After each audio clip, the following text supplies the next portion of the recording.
Jacksonville Pool. All right. What is up, everybody? Tim Jones here on behalf of Jacksonville APA, the home to the Voice of Jacksonville Pool. Bring you back here to the 2025 Jacksonville USAM preliminary round here. We got Mr. Rex versus Mr. Neil coming up on the live stream next. Neil specifically wanted me to give a shout out to his family up in North Carolina. What's up, family up in North Carolina, guys? Hope y'all are in the stream getting to join in and hang out with us. That's Mr. Neil on the left there, Mr. Rex on the right, in the last name Skipper. I like his jersey. Good luck to both gentlemen here, guys. For those just tuning in here, this is a nice, smooth, even race to 7. Nothing complicated here, chat. Nothing complicated. Nice and easy, guys. They will lag here or flip a coin, their choice, to determine who wins that. From there, the winner gets their choice of either breaking first or choosing the format first. They could potentially play 13 total racks of pool. If they start in 8-ball, they could end up just staying only in 8-ball here. Keep that in mind, because they play 8 racks of 8-ball. Or I'm sorry, forgive me, 9-ball. If they start in 9-ball, sorry, Chad, I got it backwards for you. If they start in 9-ball, they could end up starting and finishing in 9-ball here, because it is a race to 7. They play 8 racks of 9-ball.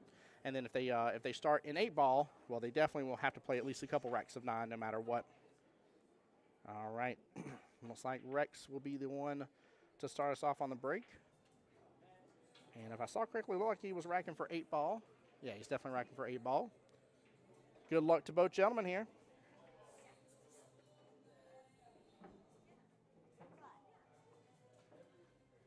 All right. Typical 8-ball break. For the 7 o'clock matches that already have score sheets and table assignments, if you have an opponent who is not here, they are on the clock. That is a forfeit at 7:15. You can bring your score sheet back.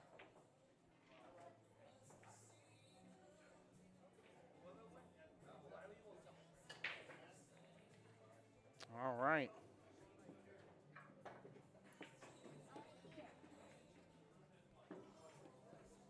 Let's see here. He did get something on the break, but goodness gracious at the cluster, guys. Look at the right-hand side of the cue ball. You got the 3-14-4. Looks like the 11 ball. Forgive me, the 13 ball. I'm sorry, the orange one. The 15 and the 7. Wow. Major cluster here. This is not fun. And he is stripes, too. Look at this. Wow. Yeah, go ahead and start working on your problem here. Might get a little 2-for-1, a little special here, breakout. Oh, he got a little nudge into it. Not much. He was wanting a little more from that 11 and 10 ball.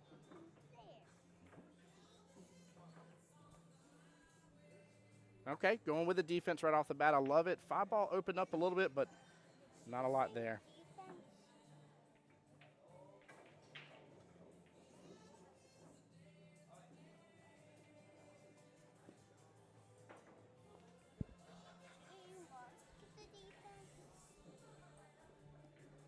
Yeah, this is a little bit of a tough situation in terms of that 5-ball. He may just go after the 6 right off the bat, leave the 5 where it is, because he's still got plenty of room to drive that 5 on down bottom left-hand corner pocket after.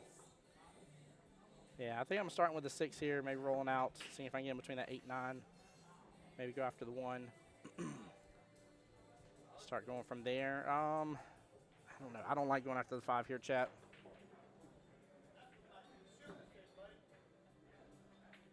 He's good because the 5 made contact with the rail early. And so he still made contact with the rail after making contact with his object ball. It's not a bad leave. The looks like the 14-13 setup here for that right-hand side pocket may be the only really good option here that Mr. Rex has at the table. So.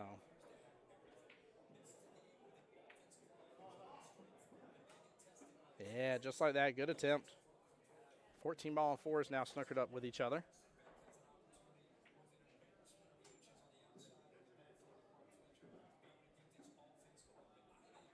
Hey, Kevin, what's up, good sir?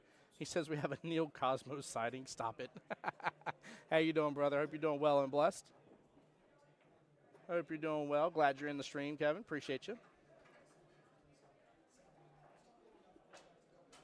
A little bit of a long-distance shot here, guys. These are 8-foot diamonds, by the way. I know it's a common question a lot of you guys ask. We're over here at Beaches Cue Ball. Huge shout-out to them for being our host location for this as well. Big undertaking here in a full weekend starting here Friday. First matchups were at 5:30. And everything kicked off really, really well right off the bat. A couple people, goodness gracious, there was a couple. I didn't see y'all who did it, but there was a couple that had some 7-1, 7-2 victories, some pretty commanding victories. Already saw some patches going out as well, which is good. Love seeing people get those break and run, 9 on the snap, 8 on the snap patches.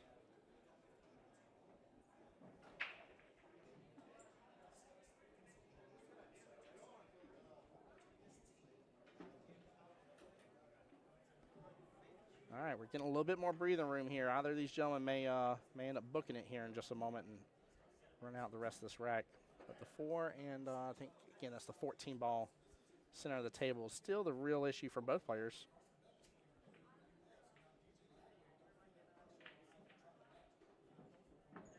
Kevin, it's funny, by the way, you're talking about Neil Cosmo citing. He wanted to make sure that if any of his friends or family were on here, that he gave a shout out to his friends and family from North Carolina. All right. That'll work as a defense.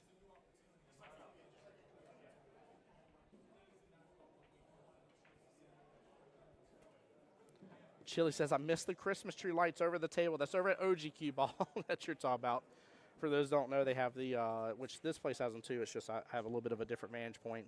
But there's the normal, I call them the bell lights. It's a set of 4 on a single line, and it makes it look like there's like a Christmas tree air freshener hanging from the top of the screen, and it's actually quite funny.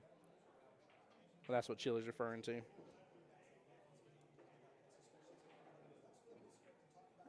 I don't think, let me double check. I don't remember if both these gentlemen, pretty sure this is their first round. And it is, yeah, first round for both gentlemen. They did not have a 5:30 start time. 7 o'clock was their first round, and winner of this goes on to play at 10. The loser actually gets a little bit of a relaxation break here earlier. The loser will actually have a bye and not play again until 1 p.m. tomorrow. However, the winner of this will play 10 p.m. tonight, and then the winner of that next one will play 7 p.m. tomorrow. So, honestly, I kind of like having that little extra leeway after the first night, to be honest with you. All right, that is good.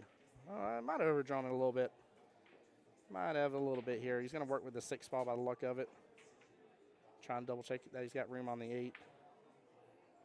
I mean, he's got his 5 to kind of get him out of trouble here, so he's not in a bad position. This is what I was talking about. This is why I love the USAMs, man. There's so much talent in this freaking room right now. It's amazing. Absolutely amazing. And in fact, I think I want to say the women's bracket. Yeah, I think when I checked earlier, 8:30 p.m. will be the first start time for that.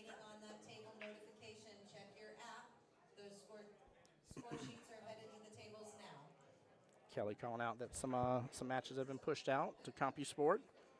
Huge shout out to CompuSport and Mike and Kelly as well. Mike and Kelly here for Jacksonville APA, official host location for the preliminary round here.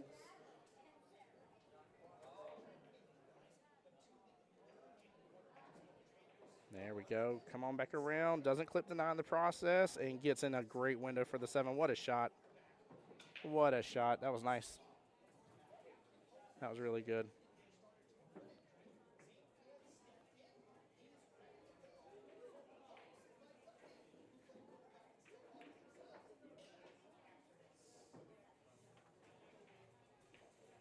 Oh, break out on the 4. This is where that 5 comes in handy. This is important on the 5 ball.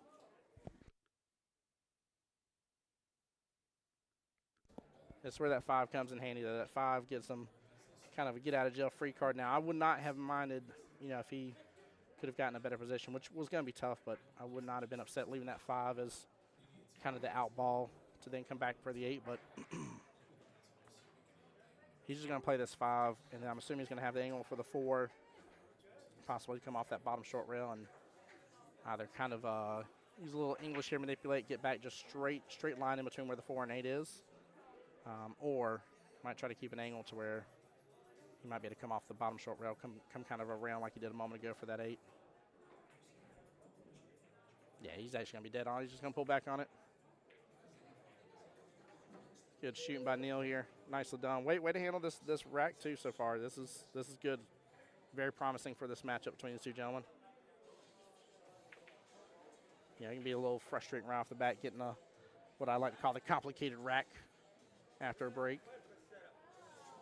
Both gentlemen done well working through it so far.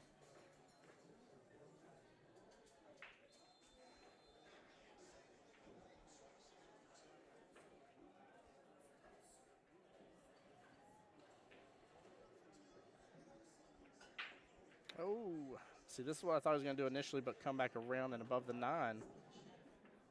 He might be able to work with this just fine, though. It's not going to be easy, but it's definitely not Problemville, USA.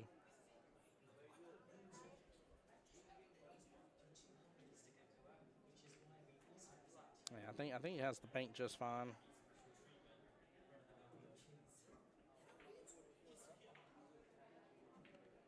And chat, we'll be going on and off unless the rounds start to run into each other, which is not an impossibility.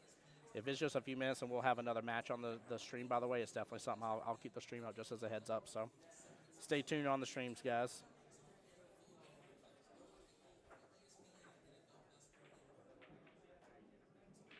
Yeah, going for the bank. Short on the bank, unfortunately.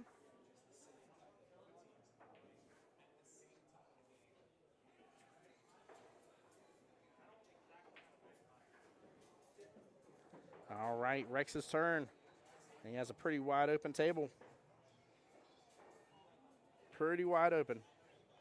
Chili, you're absolutely right. He said if he misses the 8, he's going to be in trouble. Yeah, it's a very open table right now. A lot of opportunity. The only one that you really want to be paying attention to more so is at 13, right? 13 has that side pocket. You likely aren't going to try to drain it all the way down top right-hand corner pocket. So past that, I mean, it's good. James says, appreciate the stream. Absolutely, James. Appreciate you for being here, man. Thank you for the love. It is my honor and pleasure, man. Y'all know I love this.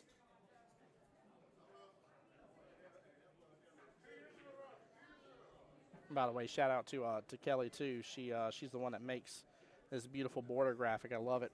Huge fan of it. Oh, stretching a little bit here. There we go. He's going to be well above that 10, but that's fine. That's fine. That's a good stroke.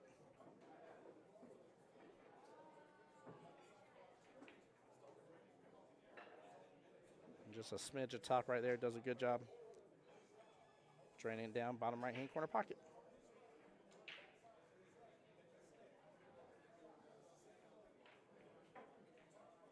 Oh, no.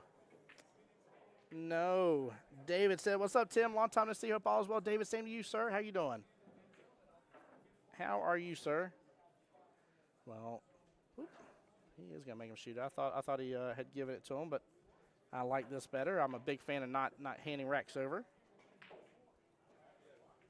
All right, Neil will be up 1-0 after that. Very unfortunate situation there from Rex.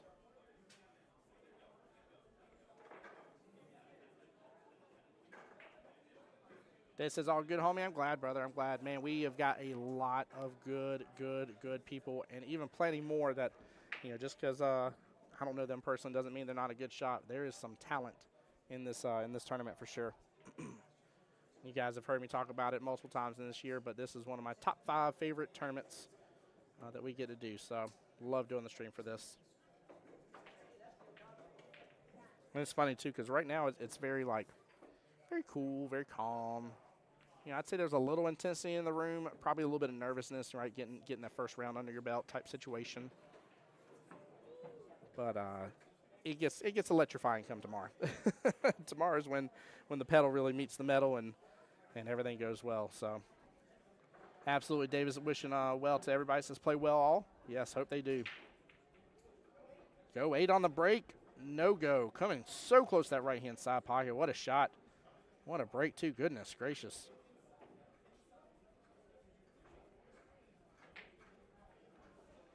So if I'm seeing this right here, he's 1 of each.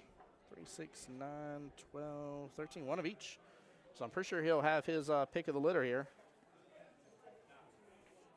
So he can actually, combo a solid into a stripe, for example's sake, if he wanted to. And it is still an open table right now. Stripes are definitely the call here. Love stripes. In fact, I'm pretty sure there's enough room for that 14 to go past that 2 for the bottom right-hand corner pocket for you to push it out of that pocket potentially. But problem is where he snookered up on. He's got a defensive lineman worth of solids.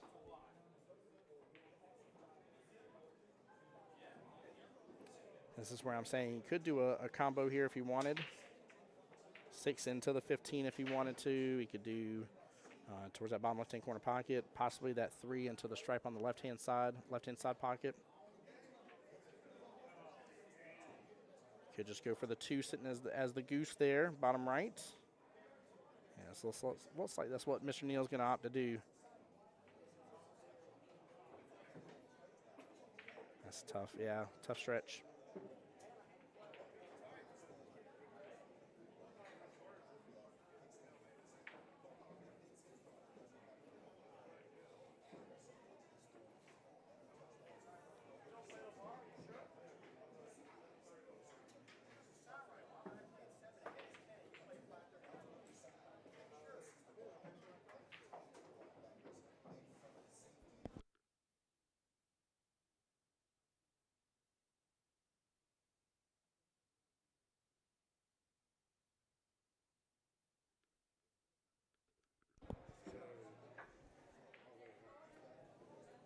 There we go. Now he's locked in. So.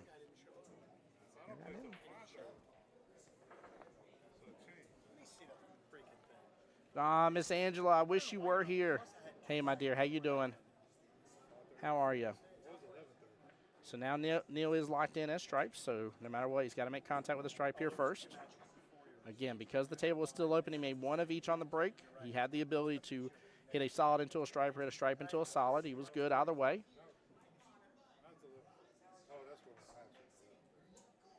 The only thing I don't like, and I can't quite tell what that is. I think it may be the 9, but whatever's left of the 7-6 here on the table, that's the only one, and he didn't like it either. He was trying to run into it. Oh, no. Oh, boy. Unfortunate. Unfortunate. I'm pretty sure that was a double kiss there. The way that cue ball shot off. But ball in hand, back to Rex. Let's see if Rex can capitalize on it this time around. Do good with this. I like that. Go and use the 6 here. Move the 15 a little bit potentially out of that pocket. Yeah, shouldn't have to do too much to it. There we go. He's got room for his 2 to the 5.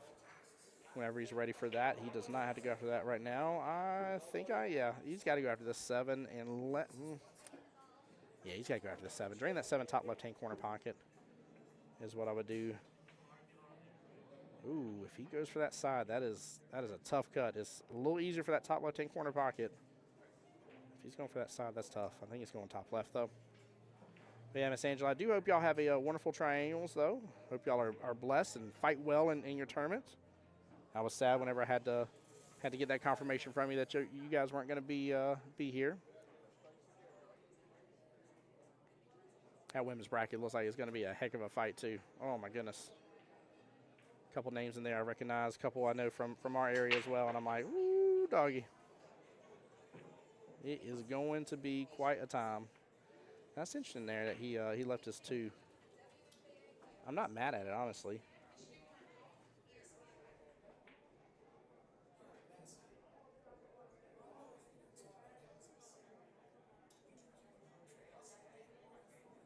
So leaving his 3 ball as his out ball here to get back to the 8.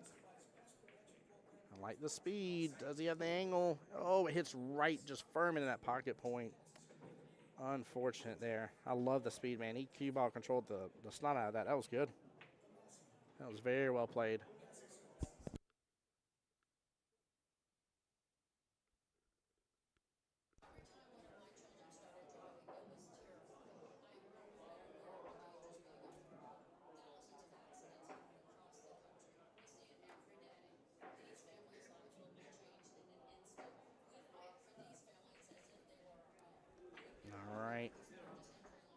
Mr. Neal back on the attack, and a good run potential here for him. Pretty sure 3's taking up all the room that he needs for that top left-hand corner pocket, so he's going to have to go top right with that 8.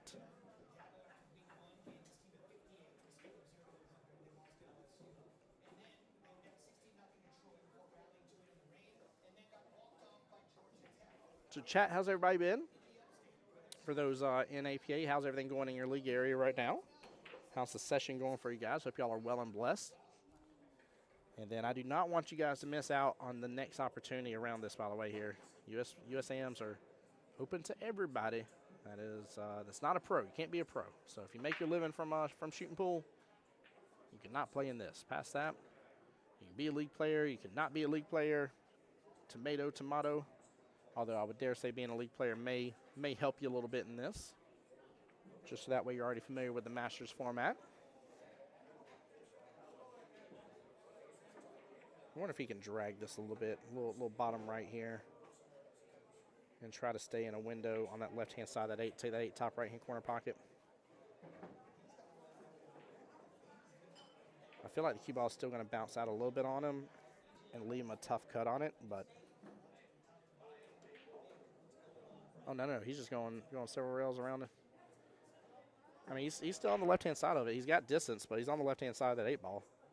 No matter what, I mean, you wanted to be on the left-hand side of that table, and you definitely didn't want to be directly below it, so. You know, the problem is with this shot, of course, there's the distance. He's on the rail a little.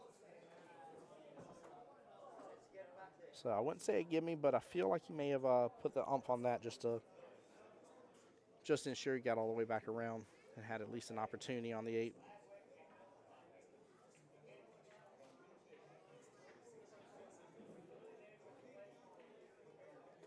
Love the speed and confidence. Nicely done, Neil. Well played. Very well played here. That's going to get him up 2-0. That's funny. I don't even mean to be making that joke with his first name there. 2-0, I should say. And looking at the bracket, guys, we definitely have on the open side, we do have a 10 p.m. round tonight. And then on the women's side, we do have an 8:30 p.m. round. I don't think anything else in between. Forgive me, on the open side, we have an 8:30 p.m. round as well. So 7, 8:30 for both the open and the women's, and then 10 p.m. for the open. And do we have a 10 p.m. for the ladies? I'm seeing tomorrow on almost everything I can see here for the ladies' side. Nope, there is a 10 p.m. round. Oh, yeah, I forgot. Jessica's playing that one. There's a 10 p.m. round for the ladies as well. So 8:30 and 10 for both. Got a little movement on the 8 again. Oh, boy, cue ball's going to finish right there towards the top short rail. And nothing on the break. Let's see, got a couple stripes tied up there left of the 2 ball. Looks like the 11 and the 15. Initial look, I may go solids right off the bat. I kind of like it because you got the 2 as your out ball with the 8s.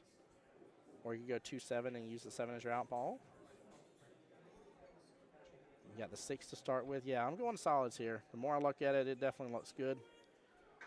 And Rex knows that I'm a professional commentator, so he's like, Tim calls a great game here, so I got to go with his idea. I'm just kidding. Chat, would anybody have went stripes there, by the way? I'm intrigued to know. I always like to know whenever I'm trying to run through what I think is a better choice. I always love to know people's opinions there based on where he was at with the cue ball. Was there anything stripes related that you were like, yeah, I like stripes because of XYZ reasons? Helps me focus a little better on my game whenever I'm playing actually on the table.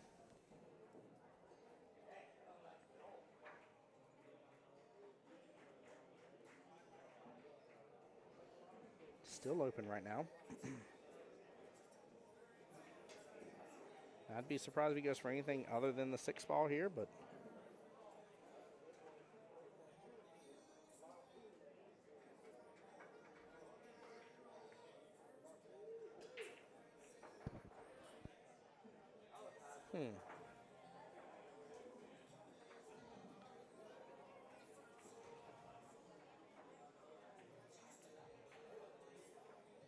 That's interesting.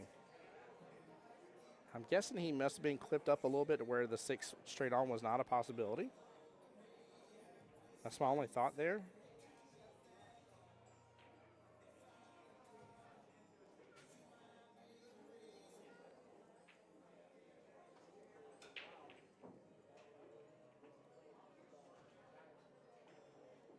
Well, he will be solids now.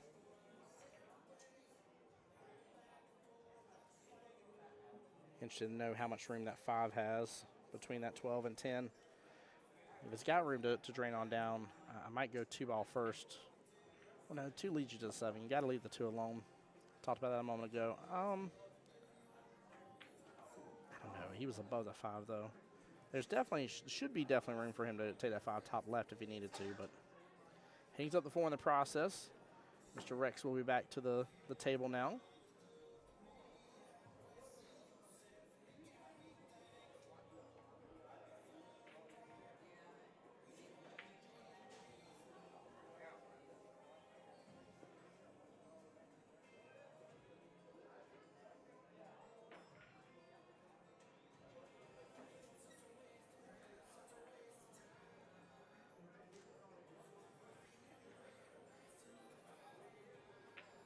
Yeah, both gentlemen kind of look at the table like, gosh, sure, we we got a little bit of a situation on our hands to work through.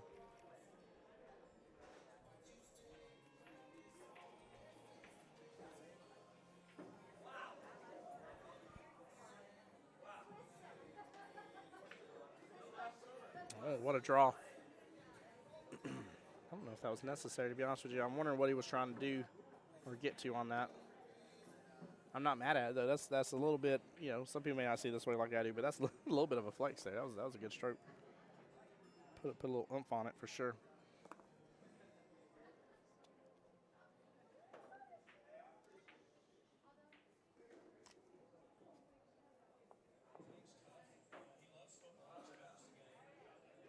All right.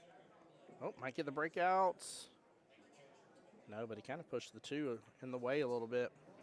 2's not in a good place for him. And really, it's not a good place for Neil here either, if I'm being honest about it.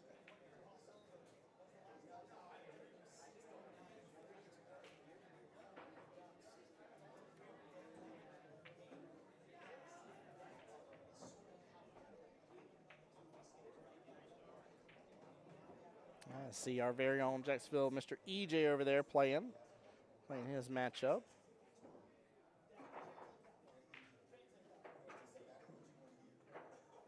Taking a look around the room a little bit here, seeing some of these heavy hitters, as I call them.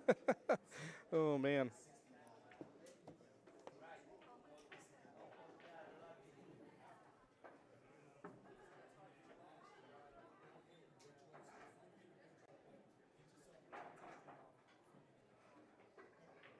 Looks like he's looking at the bank on the 1 ball. 5 should be able to drain just down.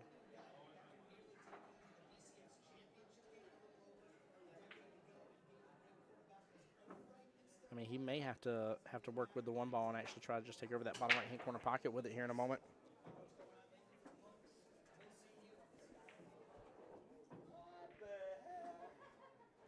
Oh, no, it's clipped up a little closer on that 12 than I thought. Oh, it went past that side pocket, too. Tougher situation for him now.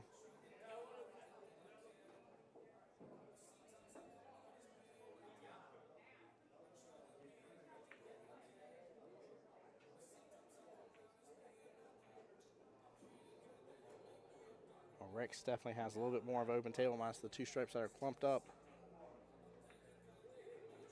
And there's not a nice way really to be above on them. I mean, he can clear off the bottom half of the table and then work with those 2 with what's left, but I'd say table favors him a little bit here over Neil on this one. I'm just interested to see if he might leave an angle here actually to get a breakout on those 2 stripes, honestly.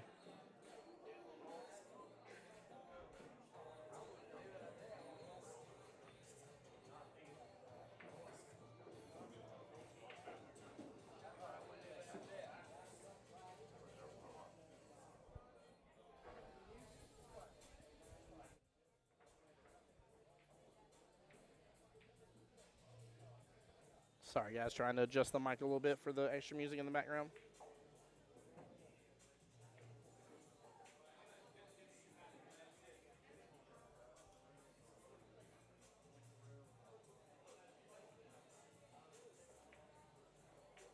Yeah, I'm not sure what he's going to do here. I am not sure at all on this one, chap. George, what's up, good sir?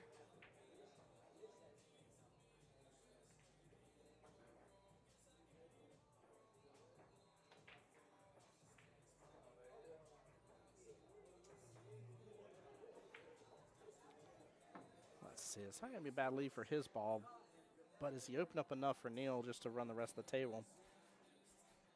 And I feel like he may have. I don't think it's an easy run, but I think it's doable. I think it's definitely doable. Chat, what do y'all think here on this one?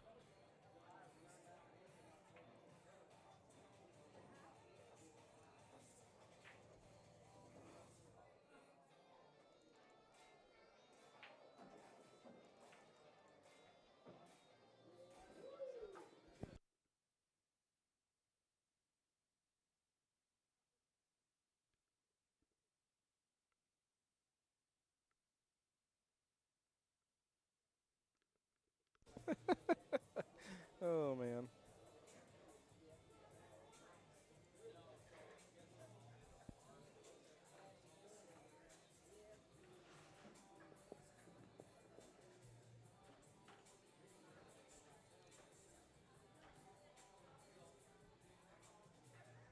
Oh, Rex was trying to take over that pocket. Definitely good attempt from him on that.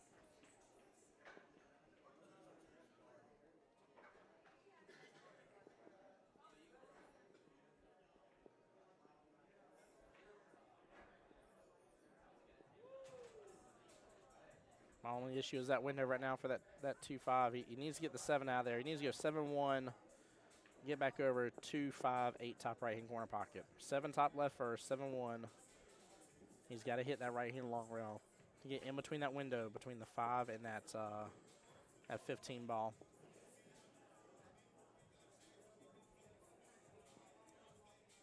Chili says stood up on that last shot hard. And Chili stating that he does that way too much. Yeah, we call it the Pop-Tart here. Call it Pop-Tart.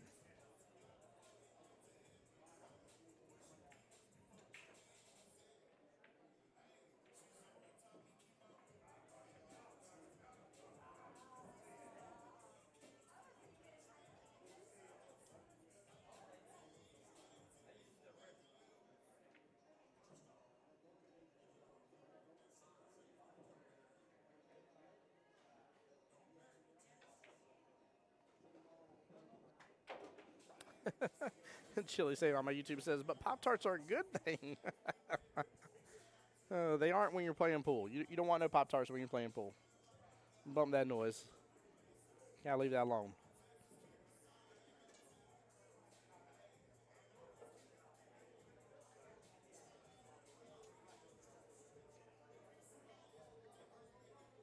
I feel like the run's definitely changed now. Look at where the 1 ball's left at. I like the 7-1-2-5 option before, but I'm not saying you still can't go that way. You definitely could. But you're probably going to combo this right here.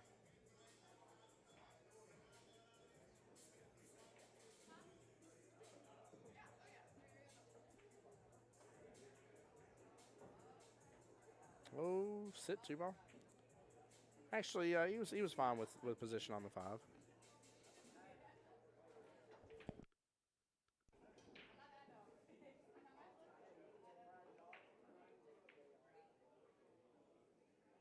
There you go. Just pull back on this just a little bit. Oh, no. Must have been closer to the rail than what I was thinking. I thought there was just the tiniest of gaps, which would have been fine for him.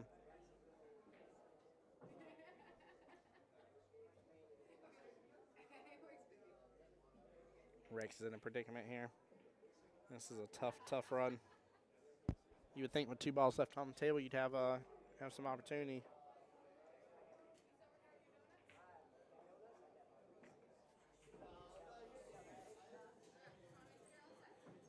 Yeah, 5 top right. Likely be on that left-hand side of that 1 ball. Hopefully you keep enough to where you can come off the bottom short round, pop right back up for that 8. The same top right-hand pocket. He's got to end up on that left-hand side of the 8 ball, though.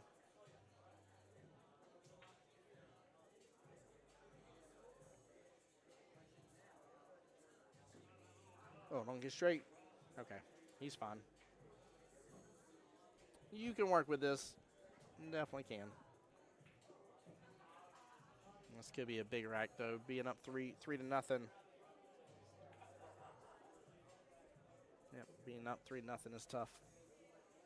Again, not to say he can't come back. It's starting to slip away a little bit. Rex has got to dig down deep in that soul and battle this back. I do like the fact he's not staring too much at his table here. He's sitting down over there against the wall and just kind of looking at another match going on, which I like. I like that option. I actually like watching somebody else shoot. If I'm having a hard time and I'm trying to reset and everything, it helps me to be able to watch somebody else play for a moment and let me just get my head out of what's going on. Nice out from Neil, up 3-0. Good hard-fought battle between both gentlemen on that one.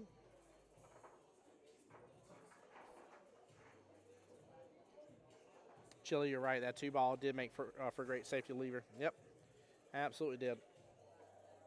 Absolutely did. That's why at first I was like, he can drop. I was like, yeah, actually, it's not a bad thing with it being left there. It wasn't a bad thing at all.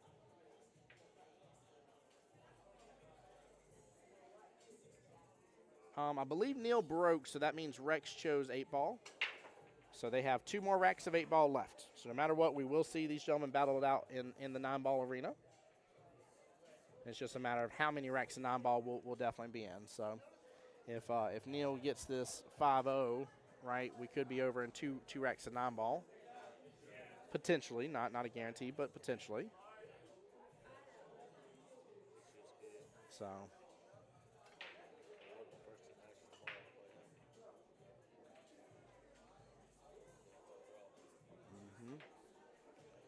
All right, decent break again.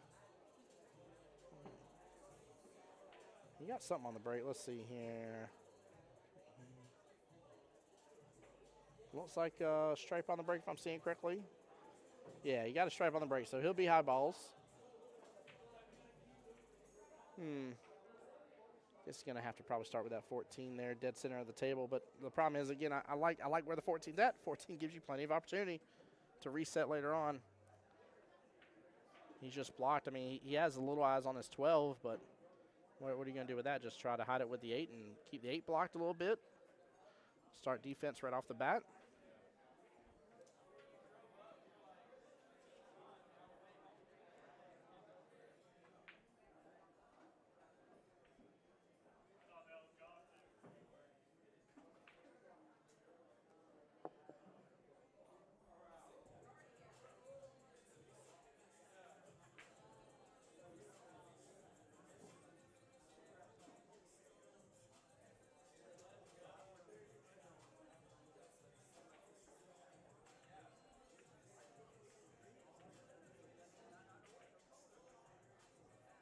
Yeah, went for the combo. What a beautiful combo, too. Goodness gracious. I was giving a moment to kind of see where he was lining up, but hit that so smooth. And that right there is why Mr. Neal is one of the most dangerous contestants right now that is in this tournament for sure. He is definitely a tough one to contend with. Look at this. Smooth stroke. I mean, hit it just perfection. Absolute perfection. Now the run's on. Take this 13 next, come off that bottom short rail, pop back up a little bit. Take the 14 bottom right-hand corner pocket. You got that 11 ball that's right above the 4. Take that left-hand side pocket. I'm assuming you're going to come out in between the 1 and 8, depending on where you're left. And take that 12 top left-hand corner pocket. Unless he decides to go for it right now, he's got the angle by the look of it here. I could be off a little bit. I feel like he's got the angle. I feel like I'm a little worried because where the 8-ball is.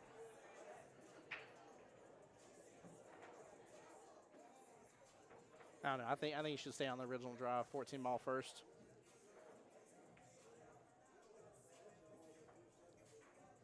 Yeah. Stay on the original drive. I think he's fine. Chili recognized it too. He shot some great combos. Yes, he has. Yes, he has.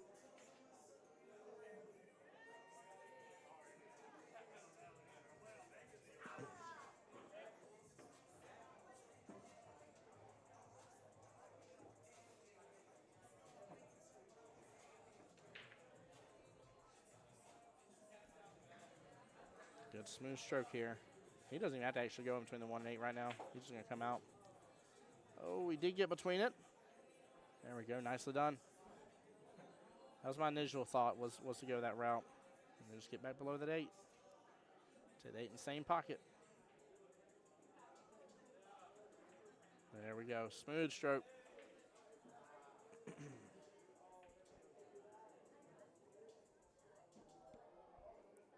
Chad, I think if I saw correctly, if he gets this here, I believe this is a break and run.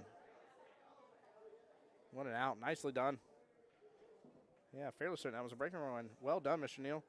Way to handle having to take on the difficult combo from the get-go. That man will have earned himself a patch.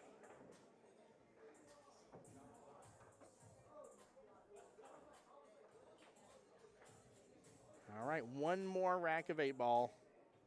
And then we're on to 9. It's my favorite. Chat, do you prefer 8-ball or do you prefer 9-ball? In this format here, regardless of knowing your opponent or anything like that here, if you wanted to choose one consistently, of which one would you start with? Would you start with 8 every time, or would you start with 9? Again, I'm not saying there's different things that wouldn't change your thought process, but your general go-to, kind of like your favorite go-to at a certain main restaurant you always go out to eat, like you got your main meal you always go and eat, what would be your main go-to? Mine would be 9-ball. I'm always starting with 9 usually. Very rarely I'm starting in 8.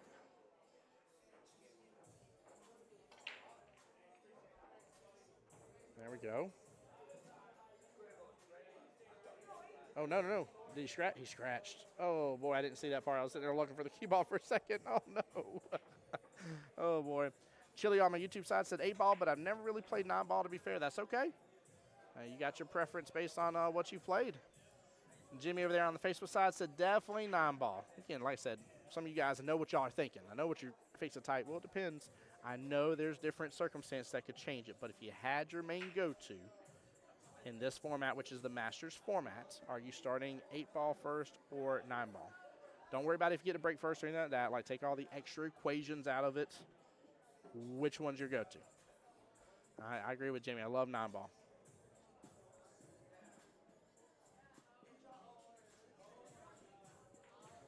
Oh, using a little table love there, but gets it good. He's got, what is that, the 15 there, top left, that's blocked up with 1.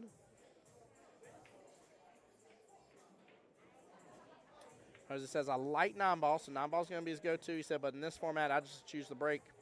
He's like, I don't give a darn about which game it is, but I'm choosing a break. Yeah, I don't blame you. A lot of people that win the light choose to break.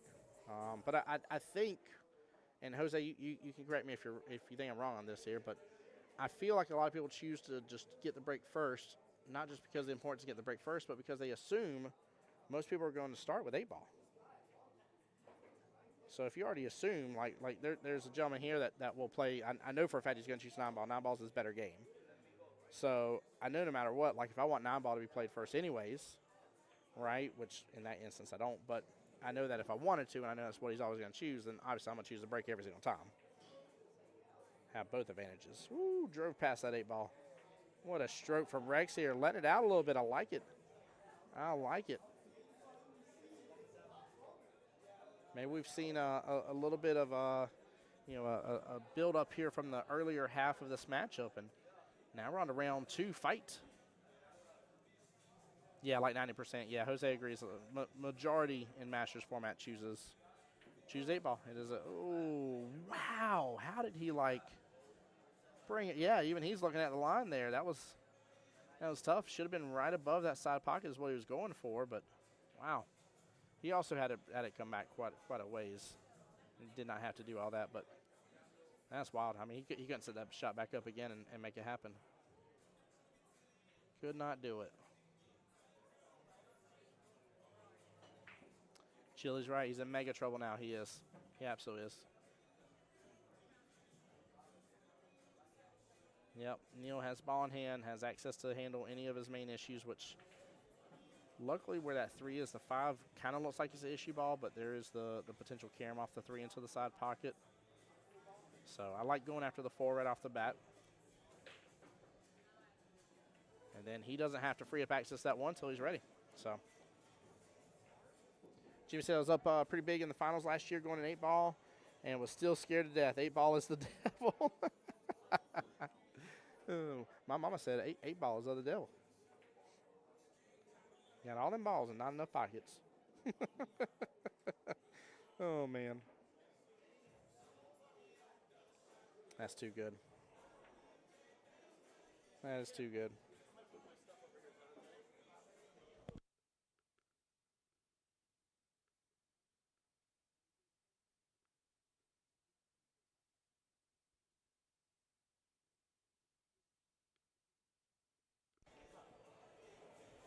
Yeah, look at this run of how Neil's just working through this right now. Again, he doesn't have to do a lot of work.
All right, sorry about that, guys. I'm back here. I had to say hi to Billy and Lauren, of course, show them some love. They were working actually here at Beaches Cue Ball last weekend, and doing cue repair work with obsessive cue disorder. And I told them, I said I was so sad. I was over at the at OG Cue Ball, which I was having a good time. Don't get me wrong, but I was over at OG Cue Ball, and then I was like, you guys were over here. I was like, I didn't get to see y'all at all. So Chili says, I know it's easy for me to say, but a really cool addition to stream would be if you could draw lines. So I had that ability before. I'm looking into a new way to do that, Chili. I actually had the ability to draw on stream before, but we'll see if I can get it back. Now, granted, the only thing I didn't like about it was it was free draw, and it just doesn't look the best. So, but that is something I'm actually working on behind the scenes, sir. I like what Jose said on the Facebook side. He said 8-ball gives you more of an opportunity to get used to the table without costing many games. That is true. That is the benefit, right?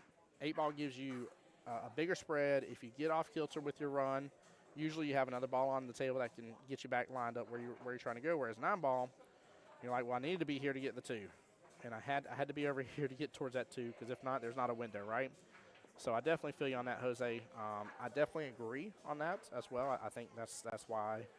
I don't push the fight, if you will, in arguments where I'm like, hey, you gotta make sure and start 9-ball. 9-ball's better. 9-ball's better.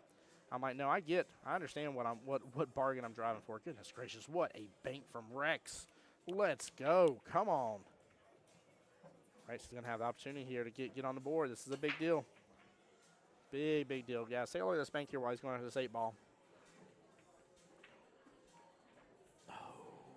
No, we missed the 8 after that beautiful bank too. Goodness gracious. But yeah, I think from an advantage standpoint, I can see why the argument for 8-ball being chosen first is the superior argument. I won't say otherwise. Now, just because it's a superior argument doesn't mean it's the way I'm going and doing. Plus, I'm naturally hard-headed, so like going against the grain is a normal thing. Neil, of course, can go for that 8-ball bottom right-hand corner pocket. Rex had an opportunity right there. I will say 5-0 is tough to come back from. Not impossible here, Rex. Come on now. Get a little action going. He'll be fine. They will be switching over to 9-ball here.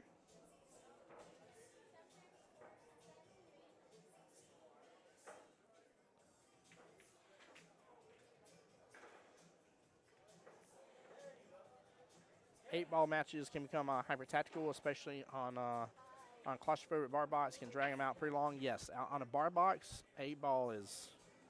8-ball on 7-footer is tough, man. It is. I have to reduce my brake a little bit to control a little better, and even then, I feel like I get such an explosion implosion situation that it's just like, man, like, ugh.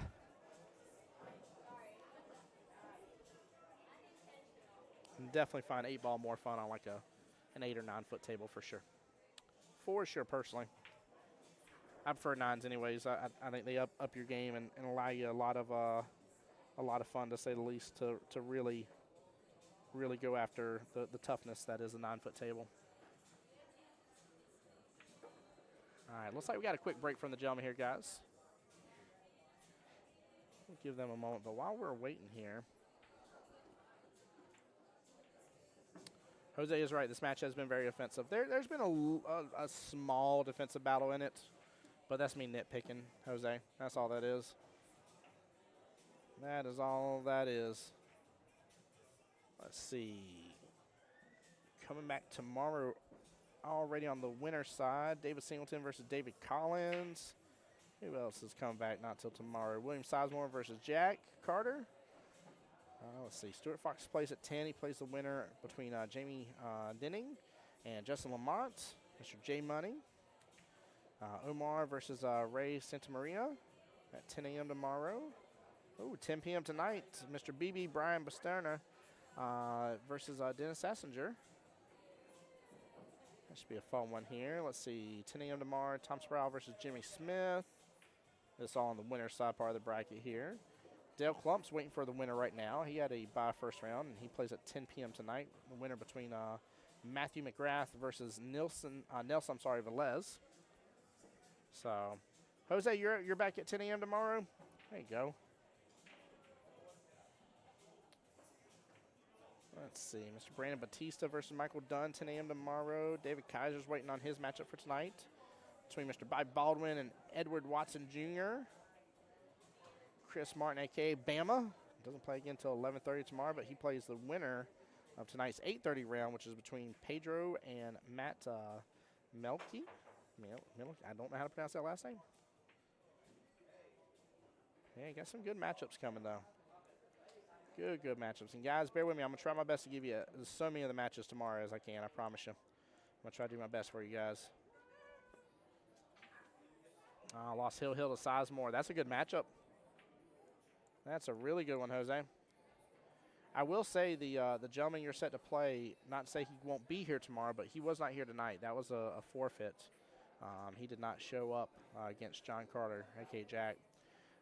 So I don't know if he'll actually have an opponent at 10 a.m. It depends. I mean, he could still, there's people that have done it before, and they're like, I can't make that first round, and, take the loss and already put themselves in the one-loss side bracket, but you actually may not have an opponent tomorrow.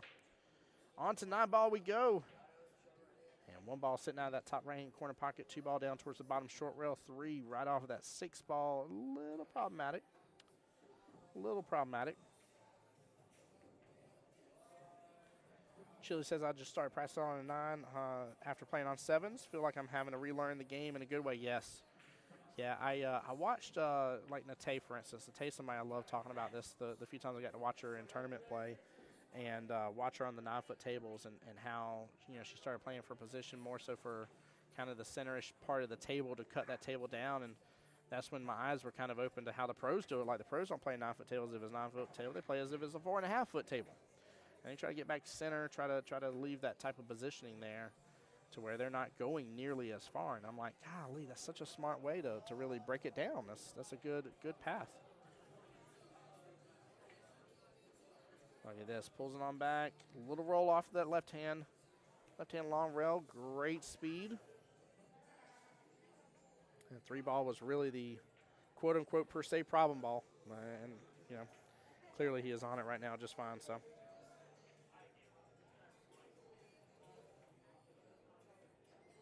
Oh, that's too fun. Jose, I like that. So, fun fact, Jose, my name's on the bracket. There is another Tim Jones in this tournament, so I've been having fun with people. They're like, Tim, you playing this? I'm like, yeah, man, yeah. Been messing with some of my guys here locally. I couldn't hold a broomstick in this tournament, if I'm being honest, against some of the big wigs, but I would have a blast. I would not mind participating in this, but I also want to give you guys the action, too. So, there's one that definitely has a higher priority than me over the other. But one day I definitely want to come in and give a run at the USAM prelims, just see how I stack up. I may go to barbecue, who knows? But I would like to play some of the great people.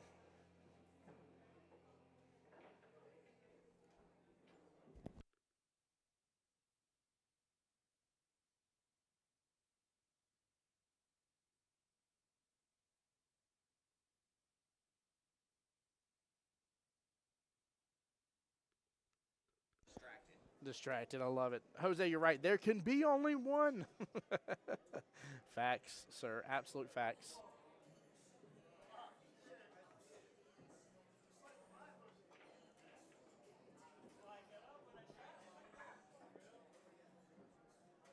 All right, Neil taking a moment here, just examining the table. I actually don't mind a little 2-rail here to get back out center of the table for the 7, bottom right. Could also take this shot, use some inside, come off that top short rail, then kick down bottom left a little. But I kind of like the 2-rail here. Just like that. 1, 2, pop back out, roll, roll, roll, roll, roll. He's a little straight on the 7. I mean, it's not that big of an issue. He's probably going to have a tougher shot on that 9 is my guess, but let's see what he can do here with it. He wanted that cue ball a little bit further left, though. Just a little bit more. And he would have been just fine. He would have been cooking with some Crisco then, chap. Also, as a reminder as well, guys, next round isn't set to start till 8:30. So we won't have another match in between. So if this one happens to finish early, we'll be killing the live stream and coming on back at 8:30 p.m. for you guys. Now, I know y'all's question. Y'all going to be like, who's going to be on the live stream next, Tim? I would love to give you that answer. I don't know. You'll have to tune in and see who the battle's going to be between.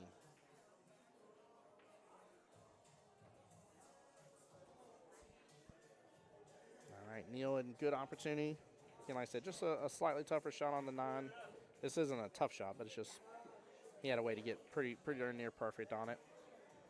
And you don't have to shoot for perfection. Oh, my Atlanta. He got him. Rex will be on the board after that. All right, Rex, there's your opportunity. Knock on the door. Get yourself a 9 on the snap or a break and run right here. Make it 2-5. And then we're going to have a little bit of a match on our hands now, chat, which I like a lot.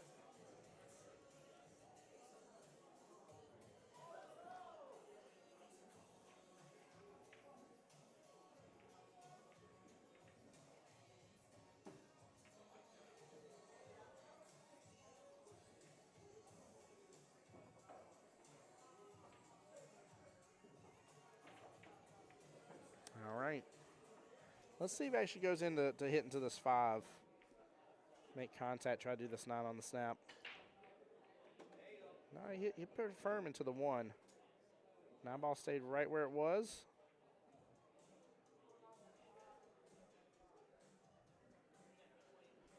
Obviously, you still had to make contact with the one, but that's right. Chili bringing up a good point. He says we get to see Neil's mental game now, see if he can shake that one off. Right now, he doesn't have a lot to deal with and worry about being up 5-1. I'm not saying take it for granted, but I'm saying, like, if at this point you're adding pressure onto yourself here, you're cuckoo for Cocoa Puffs for sure. Be right back, guys.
All right, guys. I apologize for being away here. I'm assuming Neil got the last rack. I put that as the post there. If I'm wrong on the score chat, feel free to let me know. I love what George said on the YouTube side here. He said, you don't have to worry about Neil's mental game. He's a stone-cold poker player. Yeah, he's a very strong player. Very strong player. High potential that you'll end up seeing him deep in the run of the tournament without a doubt. So, but yeah, I apologize, guys. Had some good friends of mine, Miss Jen over there and Jillian, coming on over. Oh, where's that cue ball going now? He's blocking it. Don't go in that pocket. There's no way. Oh my goodness gracious.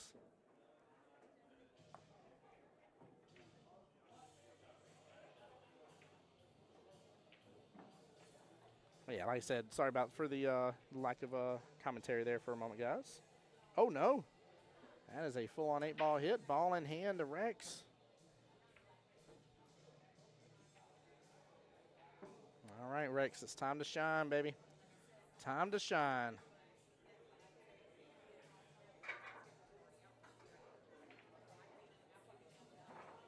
George, I'm surprised. George, you're not participating in this, are you? Did I mislook for your name? If not, sir, I would have loved to have seen you participate in this USAMs for sure.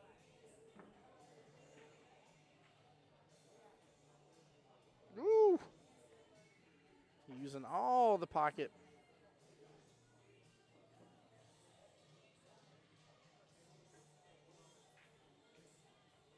No, he did a little chicken wing in action there, trying to get the umph on it.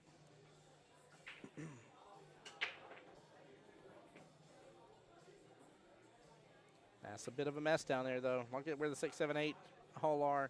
7, 8's not in a bad position. If he was on it, it wouldn't be a big deal, but what do you do here, chat? Do you do the carom, I'm assuming? Try to slice into the 6 thinly and carom into that 7, 8? Yeah, the carom looks like the right call to me.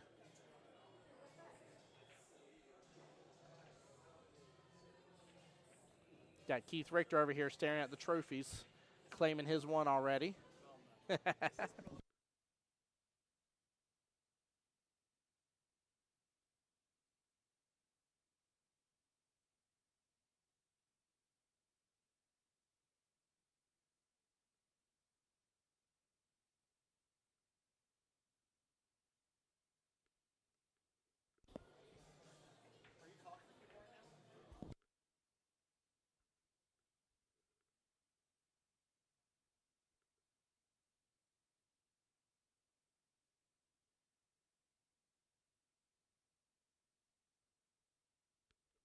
George, I'll tell you this. If somebody like Keith Richter's here in this tournament, sir, you should be playing this tournament as well, okay?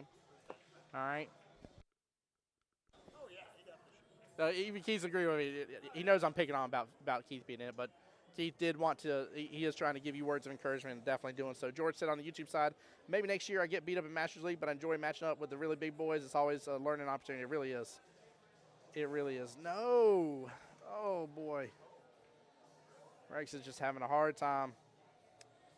Yeah, Chili was right about that carom, that 6 carom into the combo. I definitely like that idea.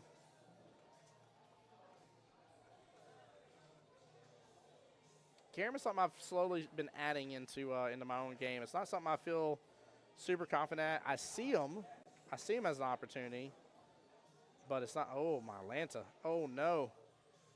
He is hook, line, and sinker here. Hook, line, and sinker. I don't know if he's going to be able to stretch over and jump that instead. I don't know what he's going to do on this one. I'm assuming he may jump the 9, but that's tough. That's a very short distance jump. You got to get a little bit of air on it. You may lose control. I don't know if the jump's the right call, to be honest with you. Might. I kind of like the 2-rail kick. 2-rail to the top left-hand corner pocket. Looks like he's going to do the 1-rail kick instead. I don't know. I like the 2-rail. I think there's a good opportunity for the 2-rail. He's got to hit kind of the top side of the 7, though, and still be able to pot that 8. Hits it good. Hits it so good, chat. Look at that. Wow. Way to go, Mr. Neal. Look at this. Hit it with enough oomph behind it. Now he's just got to try and get back up to this 9-ball, which shouldn't be an issue.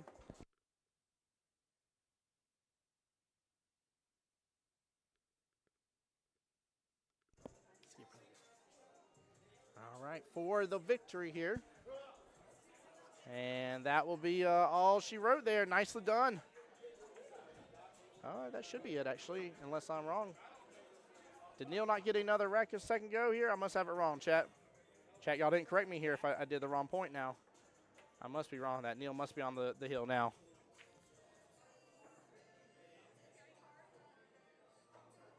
All right, yeah, it should be 2-6 instead. Let me see if I can get a quick score update. Make sure, guys, I know I was away for a second. Give me one moment. I'm sorry about that, chat.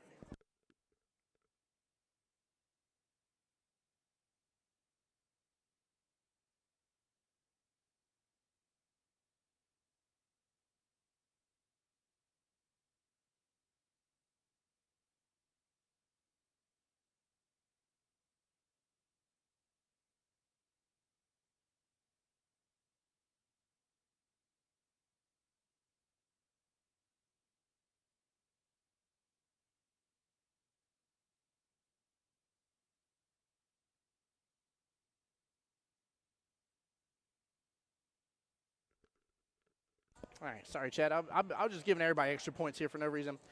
Official score update 1-6 here. Whenever they got the scoreboard, appreciate it, guys. I thought Rex had gotten another rack other than that here, but I sit corrected. Here, so sorry about that, chat. We are confirmed now.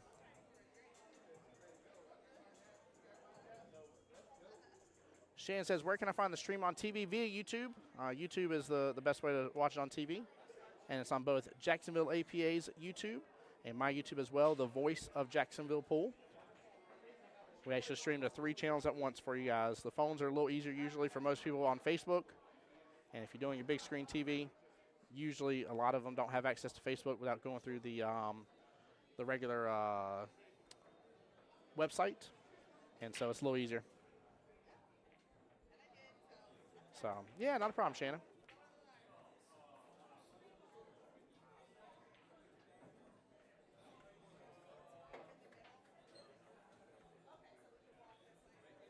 Yeah, not a problem, Shannon. Appreciate you being here. Yeah, I did, Chili. I thought I'd miscounted when I was talking with Jen and Jillian when they were over here.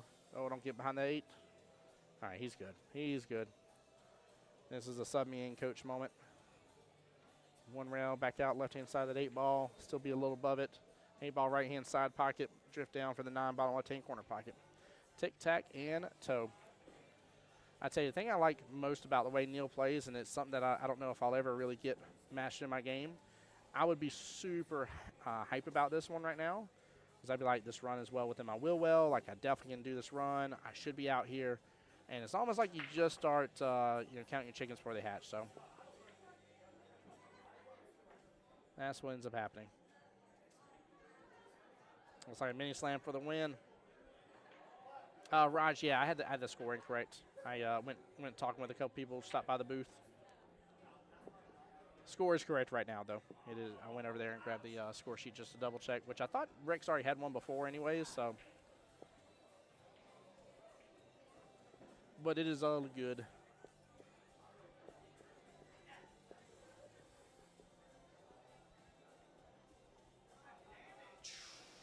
Oh, no, even hear him here in the background.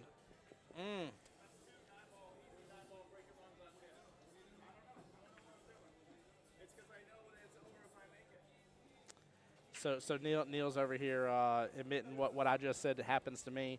He's like, I knew it'd be over if I make it. He's like, I can't believe I just missed that for the second time now.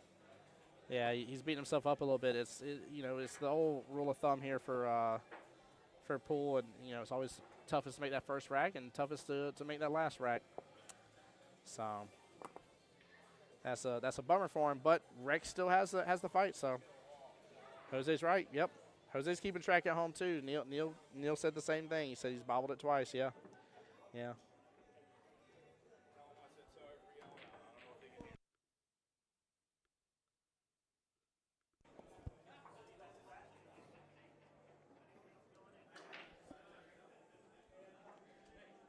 And Raj, why aren't you at this, by the way? Now I'm thinking about it.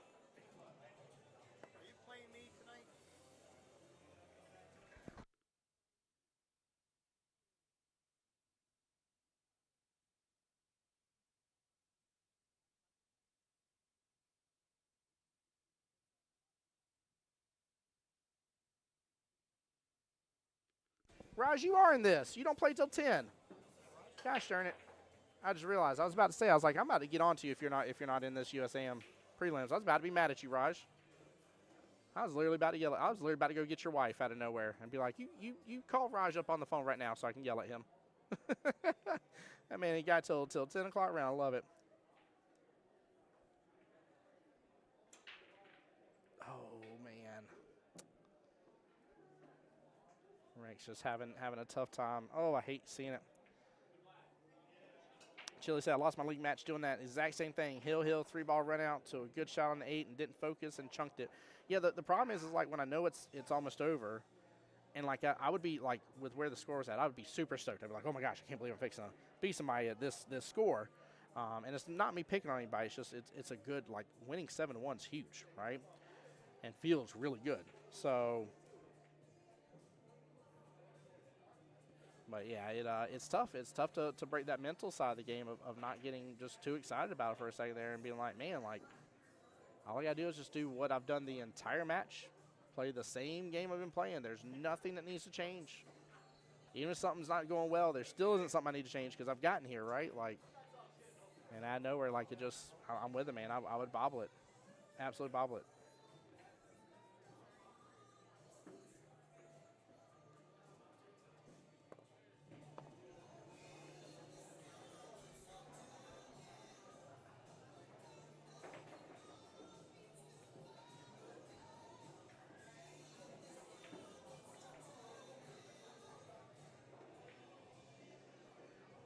All right, the run is right back on again. Nothing but normal strokes from here. You don't have to put a lot of oomph on anything. I say he's going to ride the rails a little too far. Oh, we didn't have to give it that much. You know what? Maybe honestly, actually, chat, you know, maybe that's better for him, actually. I might be wrong there. Maybe him giving a little bit more there and letting his stroke out was a better option for him. Maybe that's where the issue is. Maybe he's trying to hold up too much. I don't know. All right, he's set back up on the 9.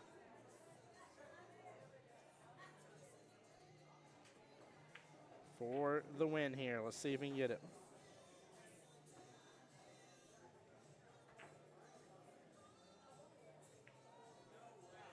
Ah, there we go. Nice out, Neil. There we go.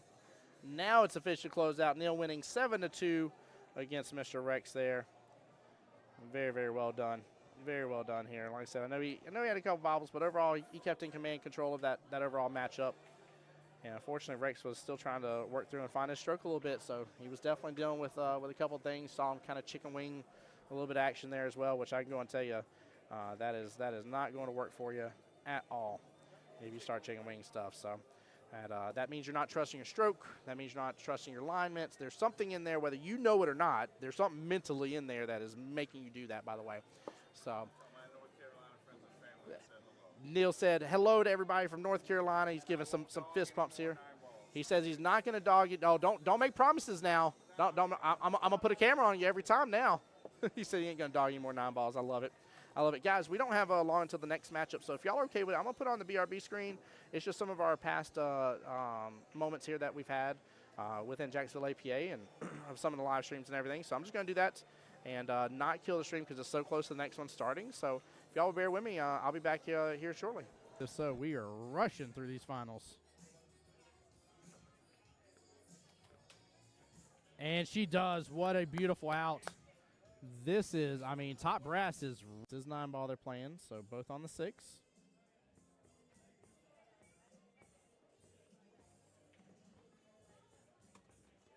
And then after this, we're going to get to see what a bank that was. Hold on, I'm pulling up my paperwork. I'm seeing it go into what's going on and what's going to happen today and high expectations. And so far, I think the expectations have been met. I've loved it. It's been very enjoyable. Very, very enjoyable. Nice job by PJ. Good job. Look at that action. Goodness gracious. I'm over here bragging about the action here. Gary's corner pocket. Looks like the 6 ball is playing blocker. But she can actually just push to the bottom short rail. Keep it simple. Ooh, got the love from the combo. What a shot, Miss Jessie. for me here, bank shot all day. Yeah, in that right-hand side pocket. Bank shot all day. I tell you what, if I had to cut a ball down a rail or bank a, look at that. Nice shot. Snap. Nice Hit shot. the left hand. And now Omar is up against Mr. George. Oh, she just got that dragged right up table here. Look at this. What a shot by Miss Stephanie.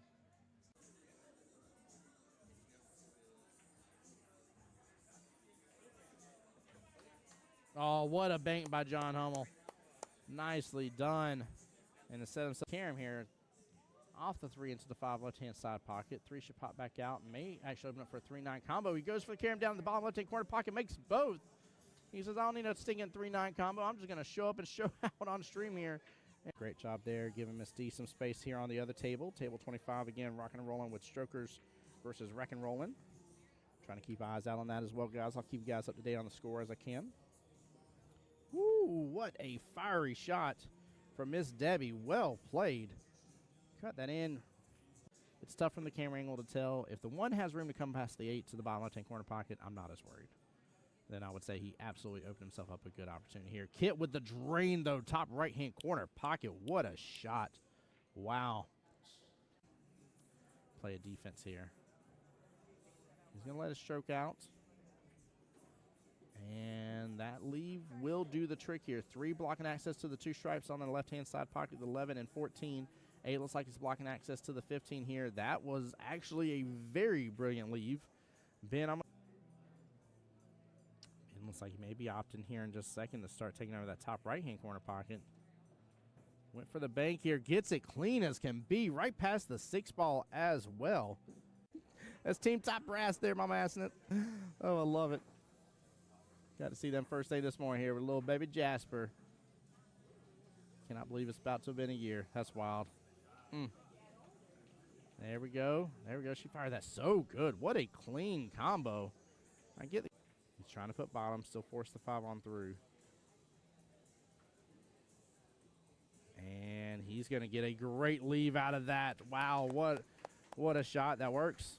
That works very well. Different chats going all at once.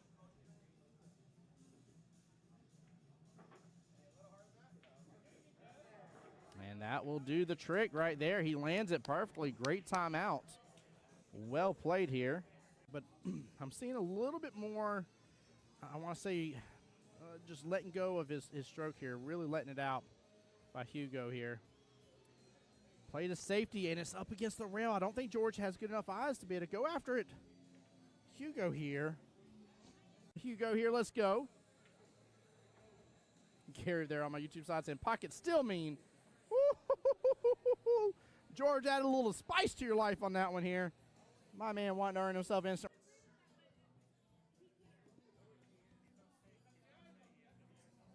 Oh, what an out from Miss Debbie. Well played. Debbie getting the room past that 5. So. Oh,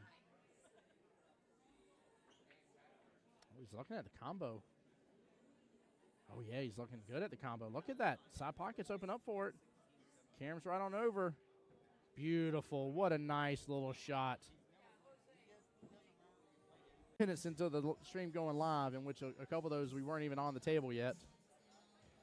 Goodness gracious. If so, we are rushing through these finals. And she does. What a beautiful out. This is, I mean, Top Brass is 9 ball they're playing, so both on the 6.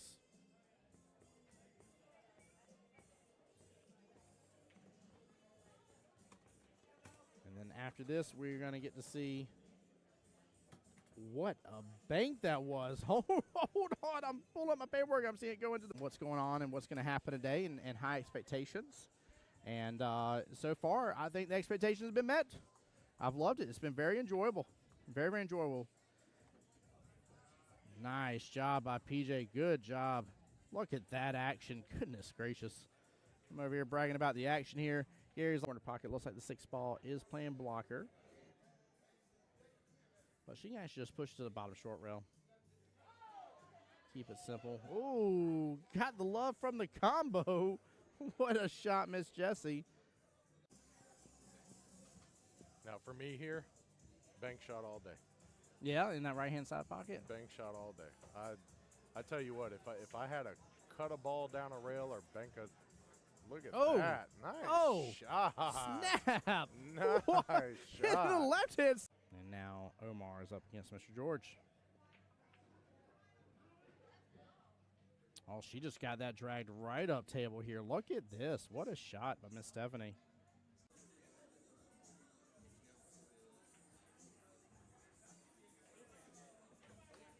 Oh, what a bank by John Hummel. Nicely done. And to set himself Karam here off the 3 into the 5 left-hand side pocket. 3 should pop back out. May actually open up for a 3-9 combo. He goes for the Karam down in the bottom left-hand corner pocket, makes both. He says, I don't need a stinking 3-9 combo. I'm just going to show up and show out on stream here. And great job there, giving Miss D some space here on the other table. Table 25 again, rocking and rolling with straight.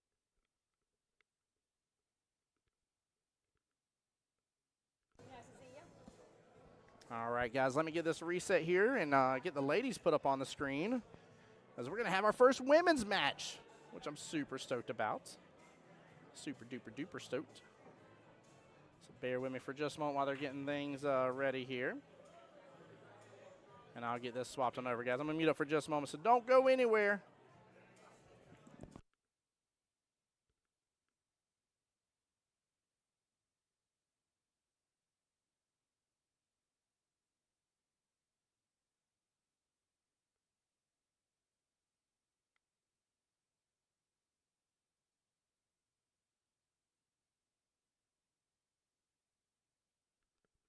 All right, Miss Gwynn versus Wendy here. Now, ladies will be a race to 5, by the way. Race to 5. So bear with me, guys, while we get them in here. Shane said, found it in South Alabama. What do you mean? You mean you found the stream in South Alabama? Well, I love streaming in South Alabama now. Absolutely do. Let me turn this music down a little bit in the background. Sorry, trying to adjust my mic a little bit here, guys. If I get too quiet on y'all yell at me for the night, okay, please? I'd appreciate it. All right, Quinn versus Miss Wendy.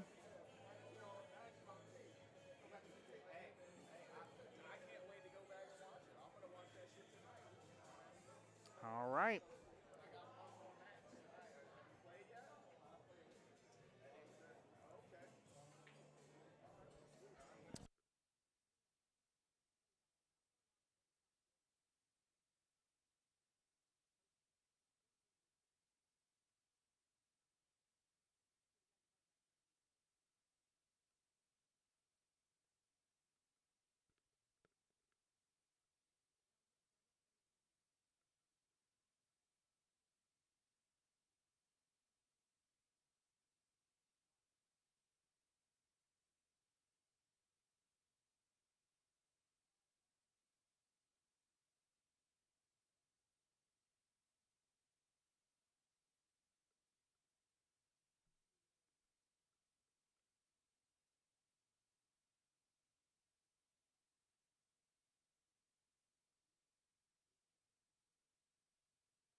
All right, ladies are getting to the table here. That's Miss Wendy there in the black and white.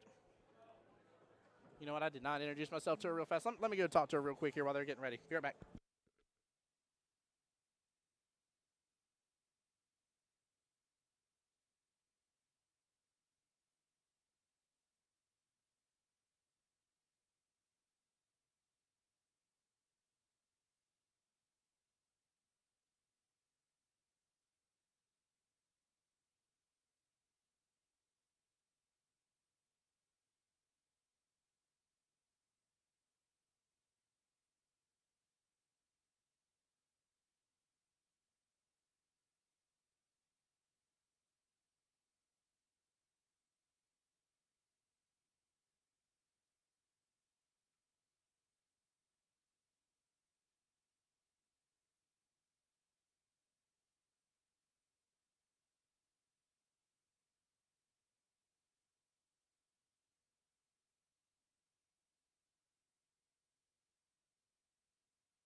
All right, good luck to the ladies here.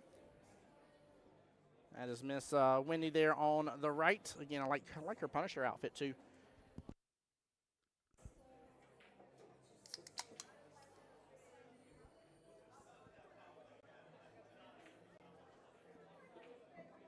Chili's right. That was a great match by Neil.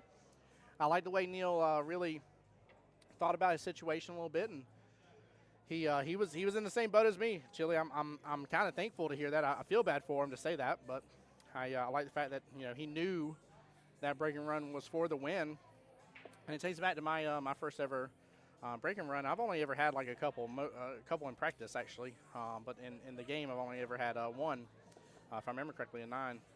And, it came down to the point where I knew I had 3 final balls left on the table, and it popped up in my brain like a light bulb shooting off.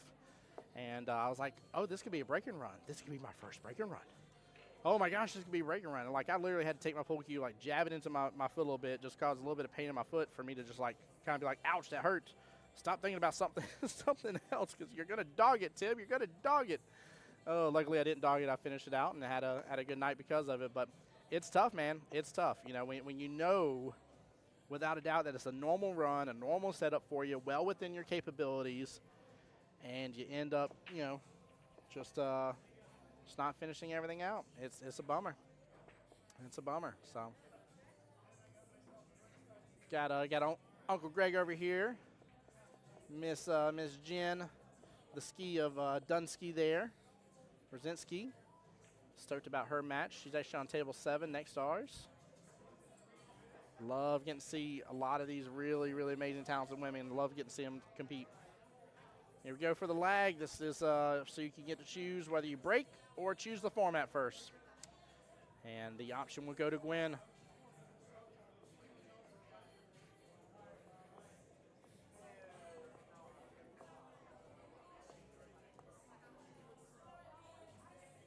All right.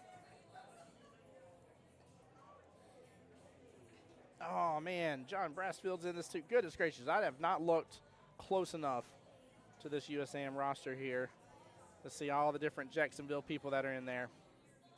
I am so stoked. That 10 o'clock round, goodness gracious, that is going to be a tough round.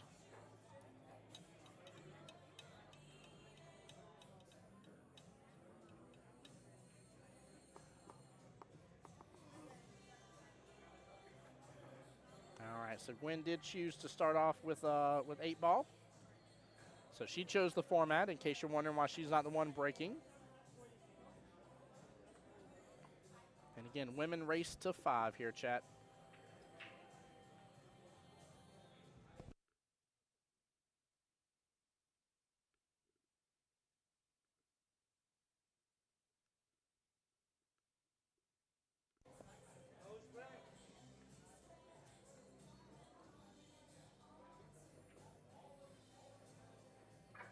All right, good luck to both ladies.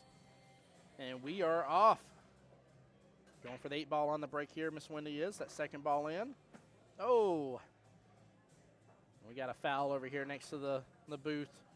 Rob trying to throw stuff down on my cords. Trying to booby trap things already. Disconnecting me from the internet. So crazy. I'm just kidding. You got to give him a hard time. Him and Uncle Greg over here, big chillin'. I got to start throwing stuff at him, guys.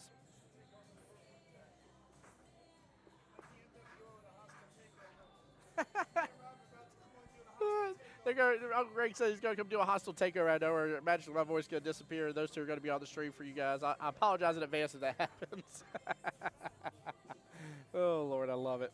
I love it. All right. So Gwen going for that top right-hand corner pocket. Gets the solid, but unfortunately snickers herself right up to that 5. She is in a little bit of a problem here. Just a little bit of one, though. Not a big problem, but yeah, she's got to shoot away from the 5. My only worry here is just end up grouping the 5 with the 7, making where, one doesn't pass past the other one. She hits it good, though. Wow. Hits it very good. Got in between the window of the 13 and 7. Nicely done, Miss Gwen. That was impressive. All All right, Miss Holly back to the table here, going for a lead ball, bottom right-hand corner pocket. I was going to say, she can actually set this up pretty good to get a bump. Now, she hit that with a little more stroke there. I think that angle would have shortened up and maybe ran into the 1-2-15. Now,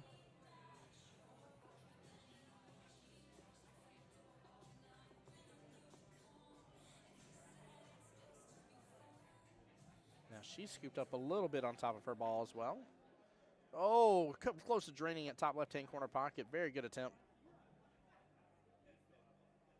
Gwen staring at that bottom right-hand corner pocket. That 14 still sitting there, kind of taunting her a little bit, saying, "Nana, boo-boo, this is my pocket." There's a little space there on the right-hand side, but I think she's going to roll it in and take over the pocket is all she's going to do. Nice short stroke there. Yeah, low on the power. Nothing crazy. Nothing crazy. No reason not to go and take over that pocket, too, because that was going to continue holding her up no matter what. Wendy had every right not to mess with that ball. Gwen had every need to get that ball out of the way. So I think her handling it right then, right there, definitely was the call. Tough shot here on the 13, but she doesn't have a lot of options. Goes for the drain, hits it top right-hand corner pocket. Great shot. Nicely done. Good eyes on the 12 here. She's still going to have those 3 to work on.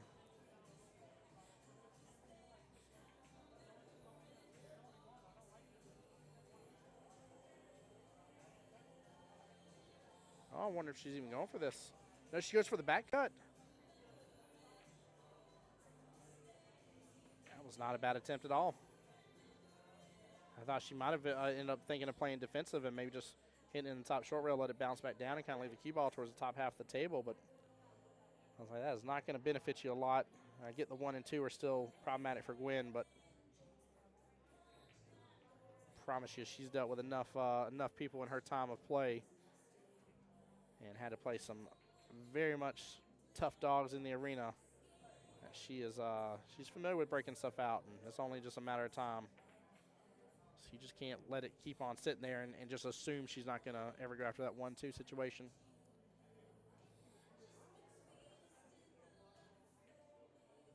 I think she's trying to go for it right now.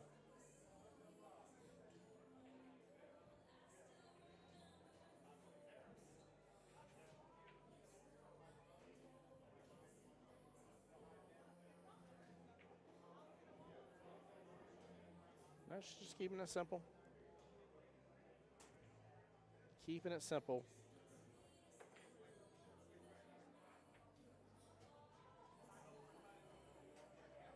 This whole rack's going to come down to what happens with that 15, 1 and 2.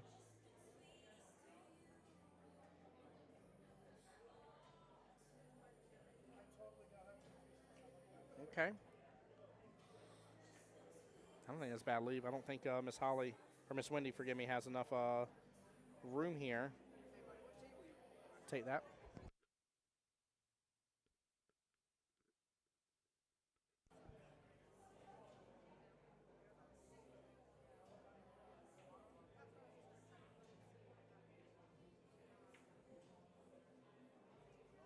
Good attempt there on the 9. Definitely, no matter what, she's going to have a tough long-distance shot. And now table's opened up beautifully for Gwen. She's worked with her problem, and now she can play a little bit of run around here. Start with that 1 ball, go to the 5, pop back up for the 2, take the 4 last. As long as that 8 goes by the 10 ball towards the bottom left and has that pocket as an option too, that really, not to say she's got to go that way, but makes this run way more doable in case she gets off kilter for any reason. I don't foresee that being necessary, though. Oh, no. It's off on the 5 a little bit.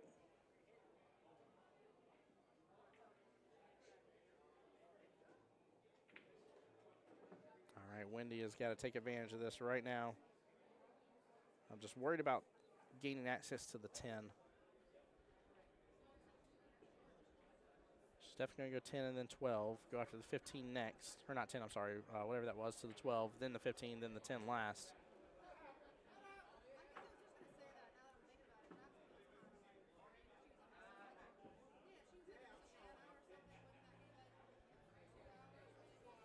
This may be a tough leave.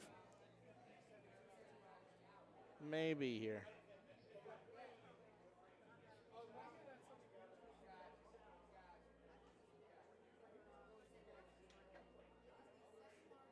Hits it good, just rolls on down. Not mad at that. She's going to have to go top right-hand corner pocket with it. But I kind of like her doing that instead of going for anything kind of fancy or try to get shape on it. I don't think she was going to. The key ball drifted way too far over to the left when she was on that ball.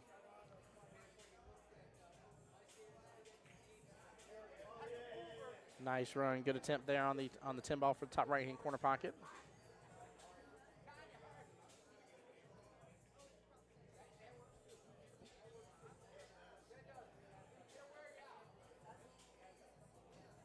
Win Luckin going after the 2 ball here. Make sure it drives by the 5. Should drive by just fine. She's going to come on back down. And leave that 4 as her out ball.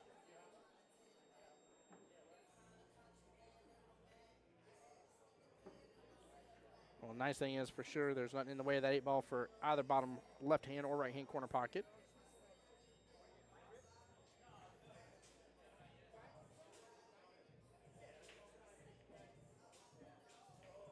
There we go. Nice little 2 rail.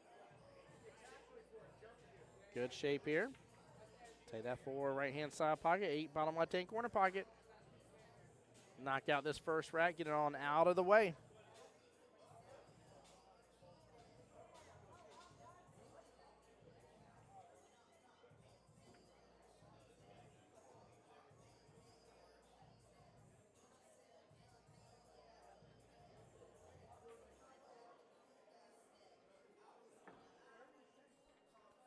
Now they will only do 3 games of 8 ball, and then 6 games of 9 ball if it goes that far.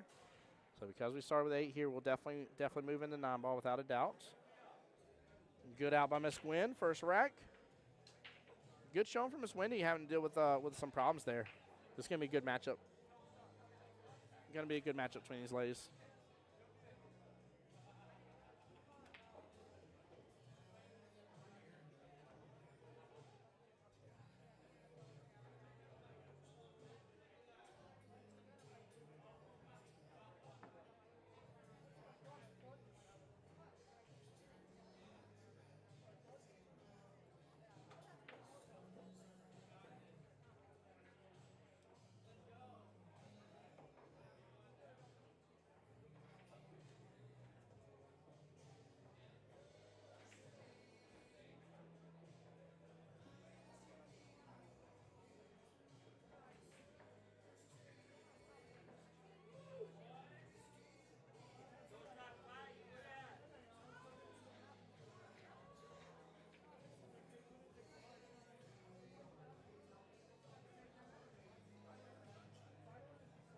Chat, same thing like we did earlier, by the way. There is a 10 p.m. round.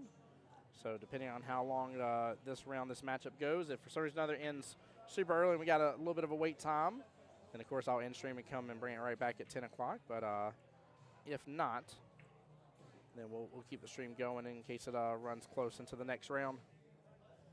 And then tomorrow, I'm trying to look here, see, I think 10 a.m.'s the earliest. Yeah, 10 a.m.'s the earliest for the start time tomorrow, chat. So we should be back live as of 10 a.m. to get the day rolling for you guys.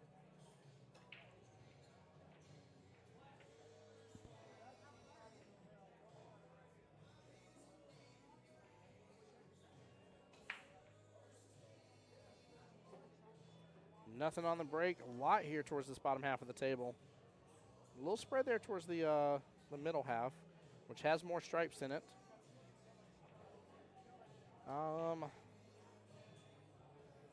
Yeah, I was about to say, if that stripe draws past that 13 ball, draws past that 6, I like stripes for the win here. Oh, there we go. There we go. So space off the 14. Yeah, I think stripes give you the best opportunity. I mean, it's going to be tough once you get to the 8 no matter what, but I think I'd much rather be stripes here instead of solids.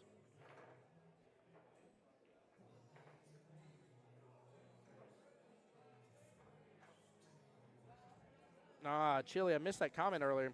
Chili was talking about his practice session that he had today. It was all about ritualizing my shot like a free throw, so I never do that again. Talking about, I'm assuming, popping up into the match.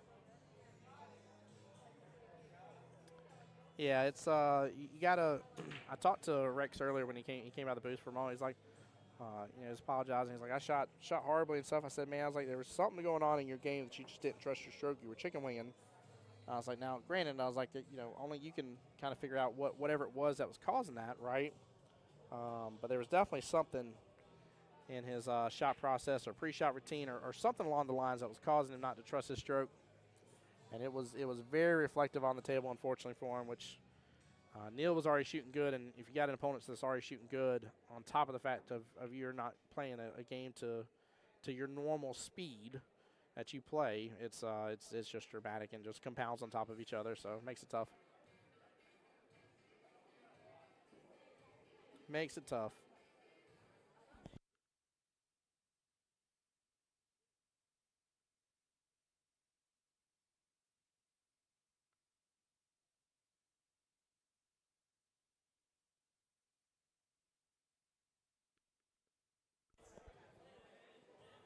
Chile, they do know they're being streamed, yes, and that did add to the pressure some. I always tell people, though, try not to think about it too much here. Not to say we couldn't end up having more people on the stream, because it does sometimes jump up pretty good in numbers for the stream, but I always tell people, try not to think about it too much. Sometimes there's more eyes around you here in the building physically than what's on the stream. Now, with that being said, you know, it does live on the internet and is rewatchable later on, so, you know, you could feel that way that the world has a chance to see it, which they do. But try your best not to let it bother you.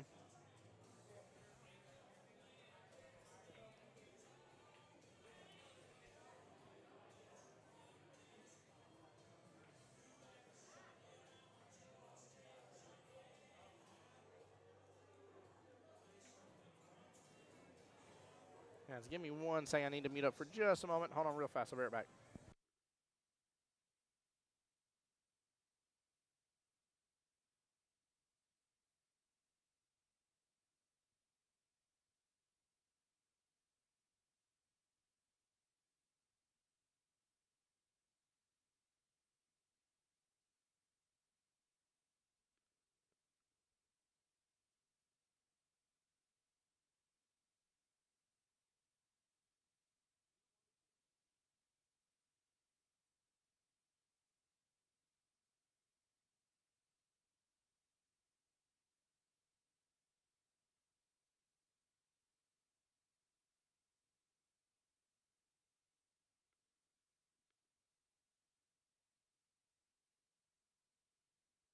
All right, sorry, guys. Trying to check in on my wife and the kiddos real fast. I agree with you. Chili on my YouTube side says pressure is one of the best ways to improve mental toughness. So definitely a good opportunity playing on the streaming table. Yeah, it really is, man. You are not wrong about that. Not even remotely wrong about that at all. So I agree with you 100%. And that's one of the big deals, too. That's about getting out at these tournaments and everything as well. It's like I told a buddy of mine. I was like, if you don't start now, like, when are you going to start? Well, eventually. I'm like, eventually turns into never. Whereas if you start now, you start getting a little tried and true, a little battle worn, right? You get a little used to it. You get used to the additional adrenaline, everything that's going to go through your body and through your mind and stuff. And it's good, man. It's worth the investment. So, you know, definitely is worth the investment.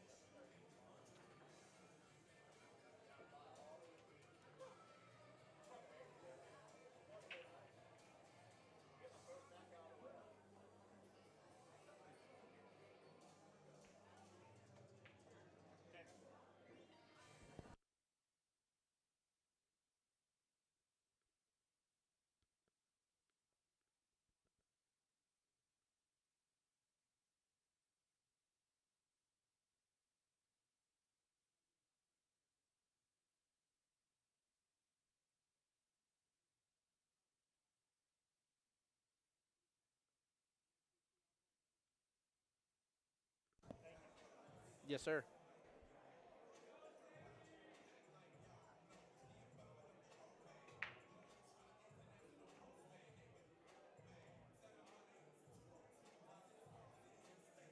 Hey, Miss Dawn, it's shaking pretty well.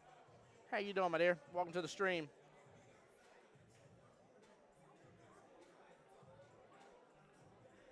All right, nice stroke from Gwen. Yeah, she's going to need to go ahead and take that 2-14. I don't think the 11-10 set up in a favorable combo for her opponent, Wendy. So, honestly, take the 2-14 situation right now. Get on out of the way.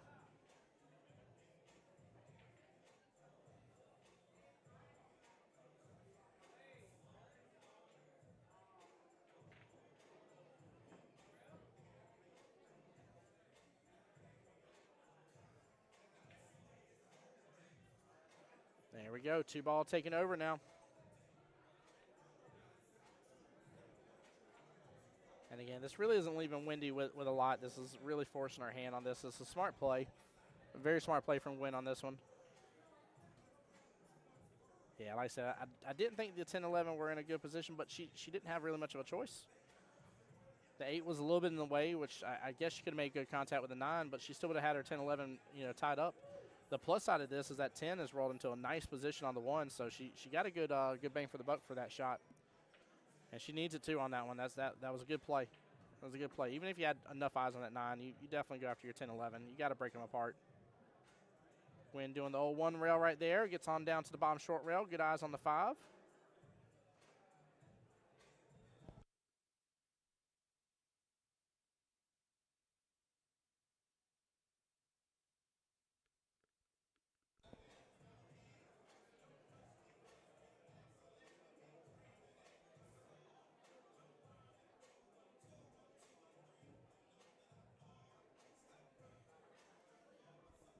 All right, pop up off of this a little bit.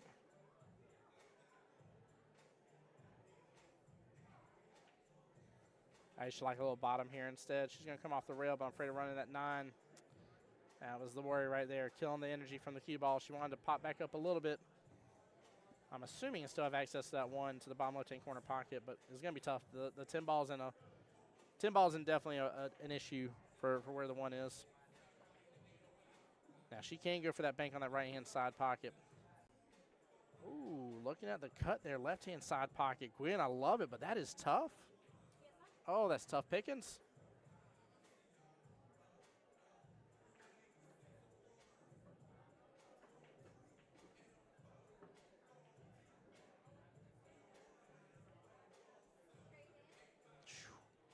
Good attempt.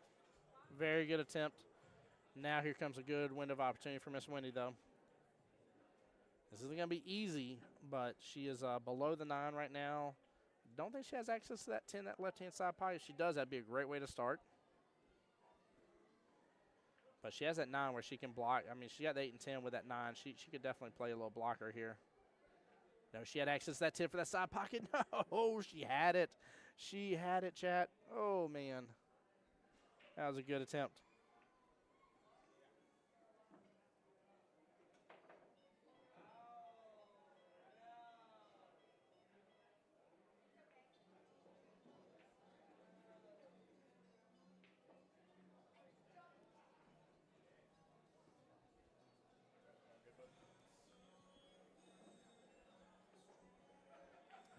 Good attempt there. Good attempt from Wendy. Miss Gwen is set up good now for this 8 ball bottom right-hand corner pocket. Smooth stroke to win today. If so, Gwen will be up 2-0.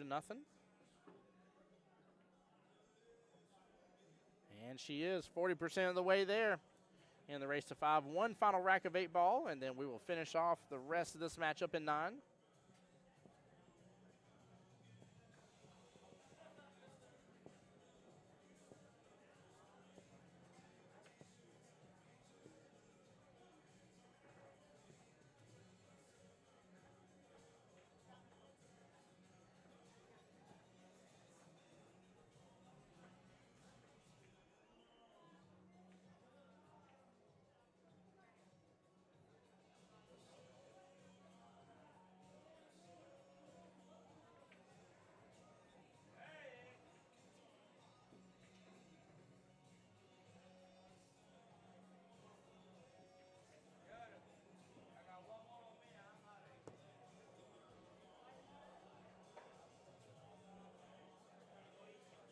All right, looks like Gwen's going for that 8 on the break again.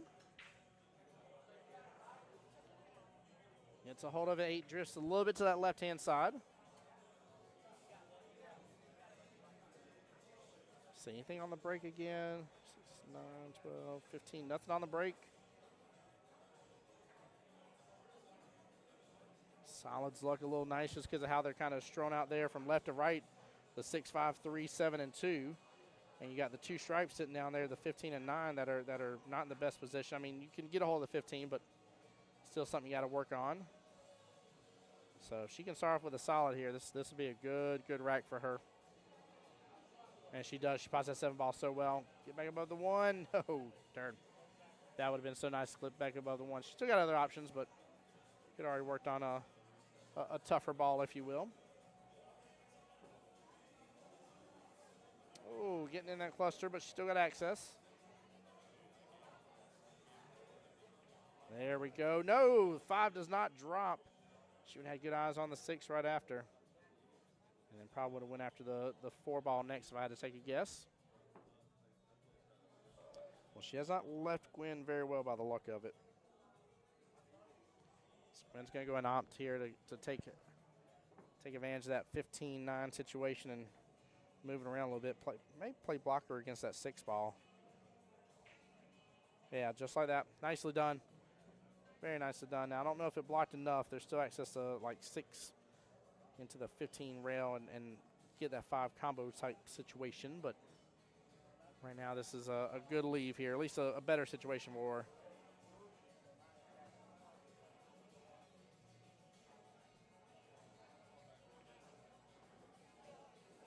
Oh, good try that top left-hand corner pocket.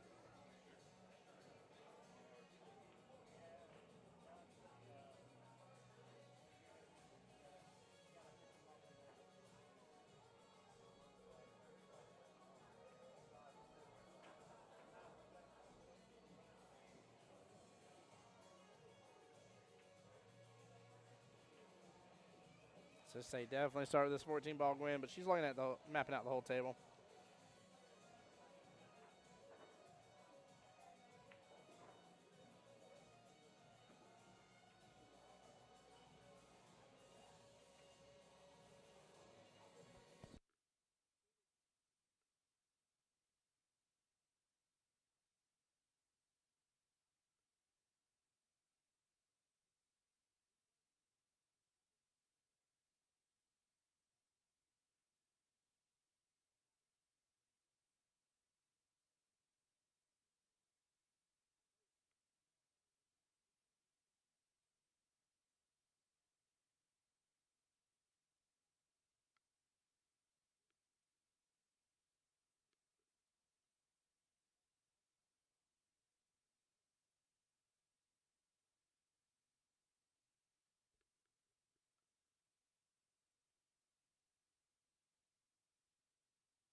Keith coming by the table here saying he's got to keep the old stroke going.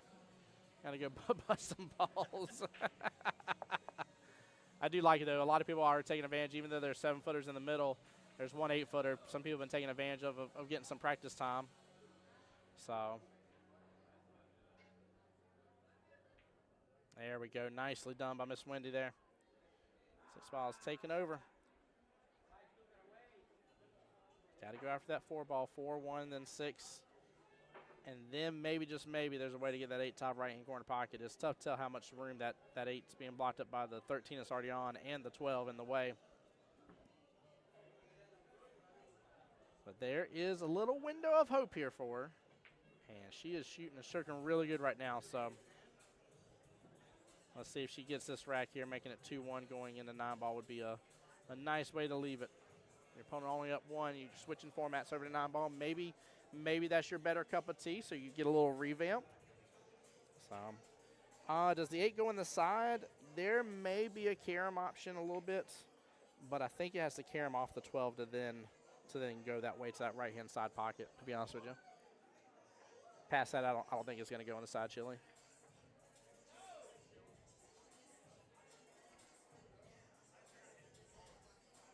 All right, Miss Gwen sitting in there and doing a little chicken wing herself there, but she did it after her stroke just to kind of use the force, if you will. I love it. I love it. Definitely 9-ball next.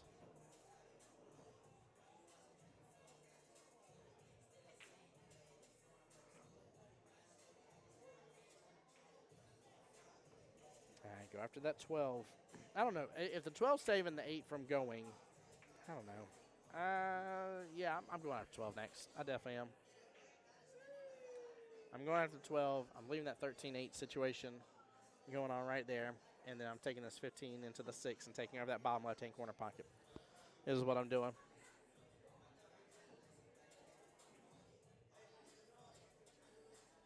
She's going to go with the defense right off the bat. I would have liked a little more bump, maybe get the 15 just a little bit further to the right.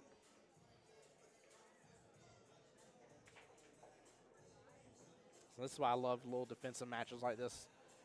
Multiple ways to play a similar idea in a shot and multiple ways to go about it. And Gwen's taking this serious too. I love how serious this is for her because she's up 2-0 and oh no, unfortunate for Wendy. Oh, but she's up 2-0 and it could be, again, it could be easy to kind of assume some things and be like, haha, I've already got 2 games on you and this and the other. You can't let that stuff go to your head, man. I talk about it all the time on stream. It just, that is a horrible mentality to let it get a hold of you because it will mess you up, guaranteed. Cause them issues.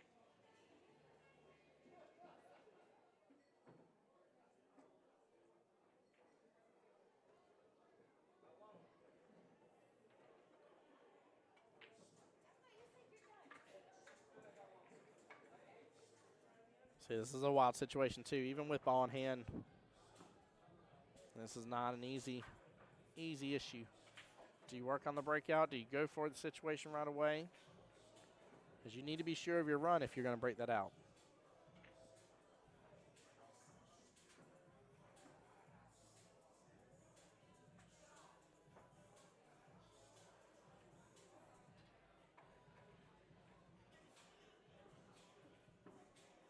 All right.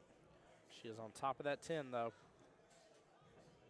And may force her to have to shoot that 13.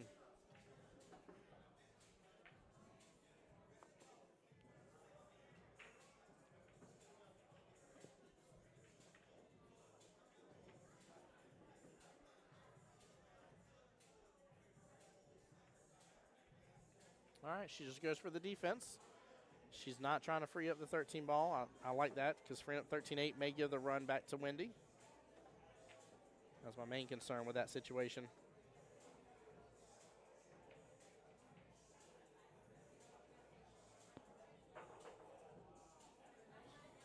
She's got an opportunity actually to pop that one top right-hand corner pocket. And she could have dragged it on over to that 4-8 situation. Oh, man, what a leave.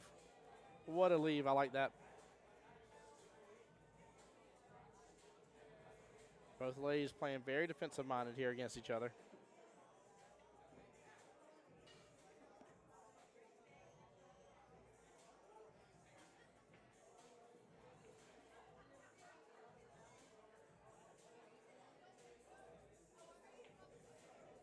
Oh, she breaks apart the 8 a little bit from her 13.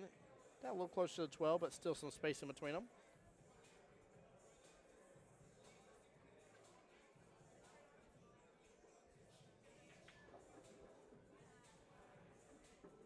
Oh, interesting. She's still not liking the layout of everything. I don't blame her on that.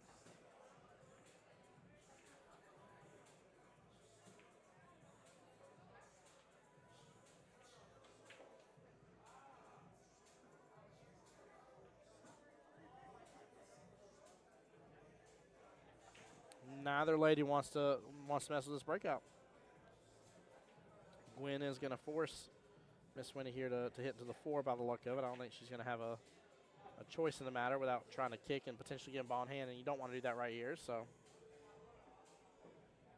now what you can do is you could actually just roll that 4 into it and get ball in hand in that process, but cluster everything a little bit better, which would kind of nullify the benefit of having that ball in hand. But all right, table is open up now.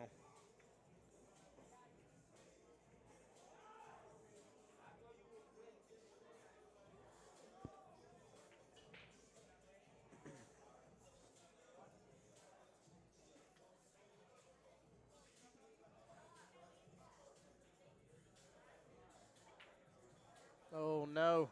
Oh, it's going to get in the rail. Oh, it barely hangs up. Barely hangs. Gwen is counting her lucky blessings on that one. Oh, it hit just early enough into the rail to hit in that pocket point and not slide right in that corner pocket. Woo! Feeling on that one for sure.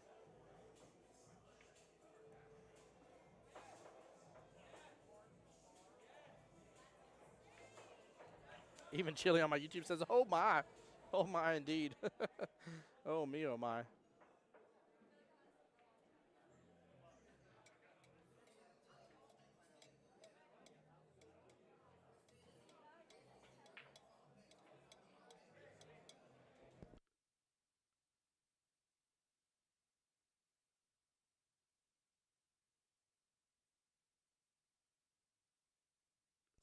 Right, Chili? Chili says, I have to go take bathroom breaks after those sort of shots. I don't blame you, sir. I don't blame you one bit. Oh, boy. That's too funny.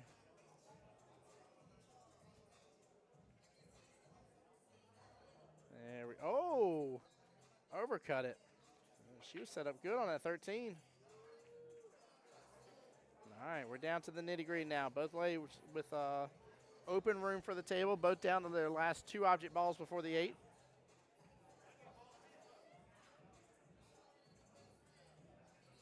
Tough cut here on this one, top right-hand corner pocket, though. Oh, she goes for the bank. It opens pretty wide, though. Not a bad attempt. She would have been set up good. She would have had good eyes on the 4 after, so.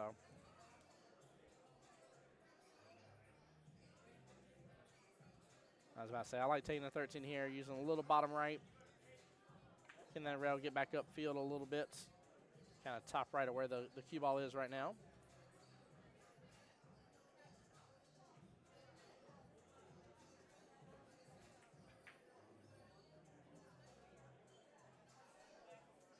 Such a good shot. Should be able to come right off that top short rail back downfield. 8 ball to the bottom right-hand corner pocket that she's looking at right there.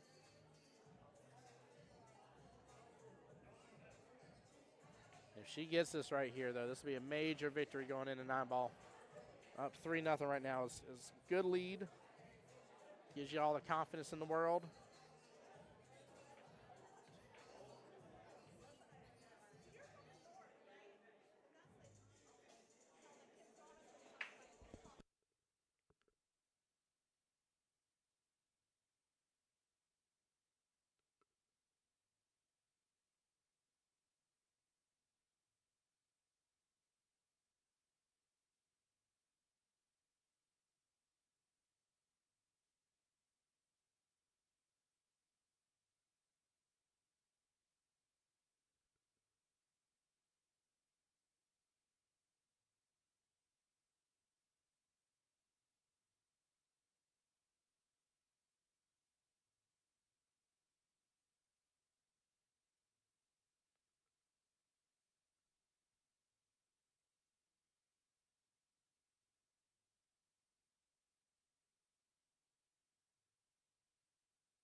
All right, over to 9 ball we go.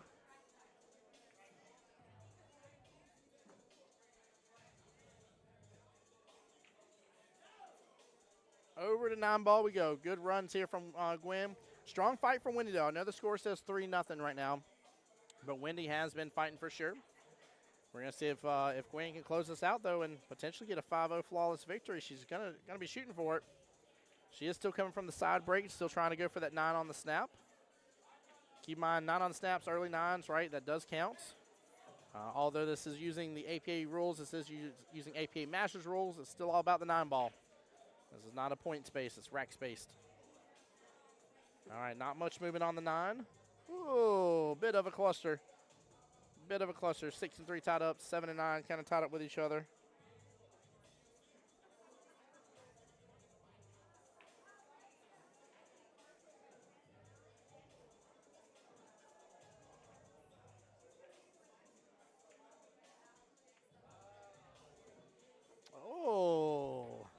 That leave's going to do. That leave's going to do just nice. 2-7 playing block here with where the 1 settles up against the 3.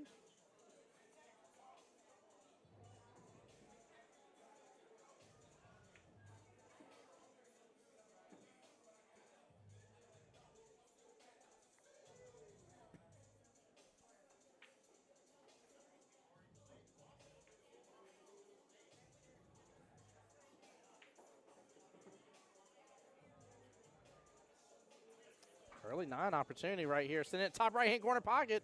And she does. What an out. Nicely done, Miss Wendy. Let's go. That's the way to get a rack on you. That was nice, chat. Like that one.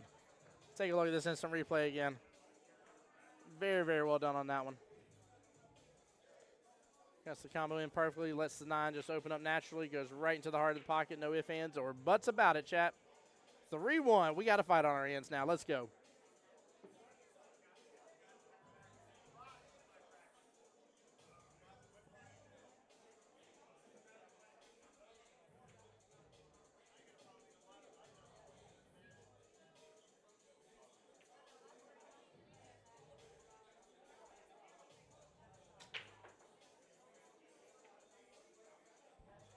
Yeah, Chili, that's right. He says, love those times when you kind of forced to go for those shots. It's very freeing. Yes, it is. And that was not a gimme, though, right? It was there. There was an opportunity, but that was no gimme. Wendy hit that so good. That was nice.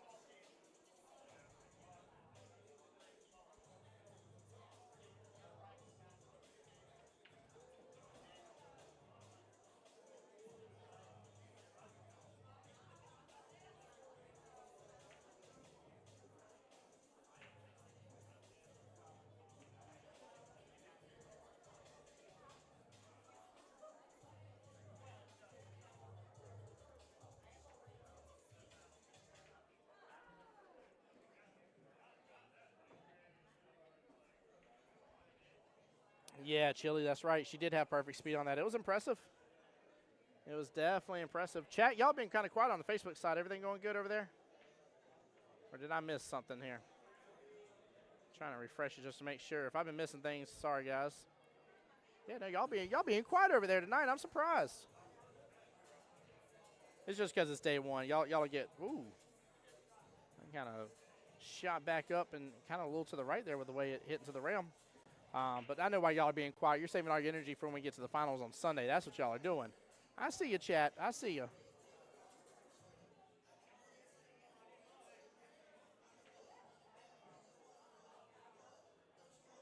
Chili says to tell Facebook to come on over to YouTube. I'm lonely on this side, he says. Oh, Lord, I love it, Chili. I love it.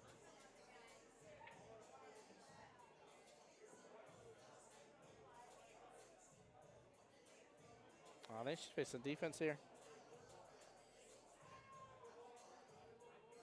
Yep. Send the 2 on its happy way and snook her up with the 7. Perfect defense, chat.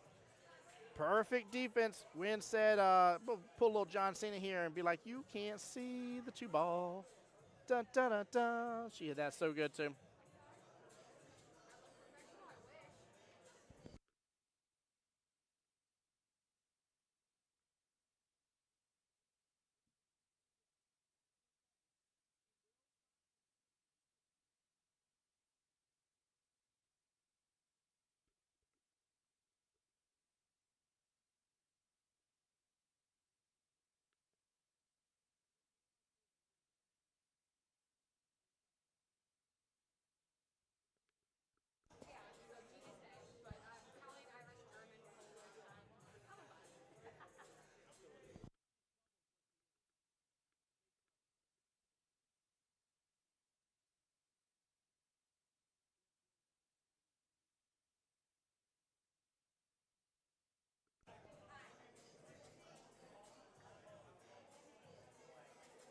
Sorry, chat. Nate came over here, started distracting me. I don't.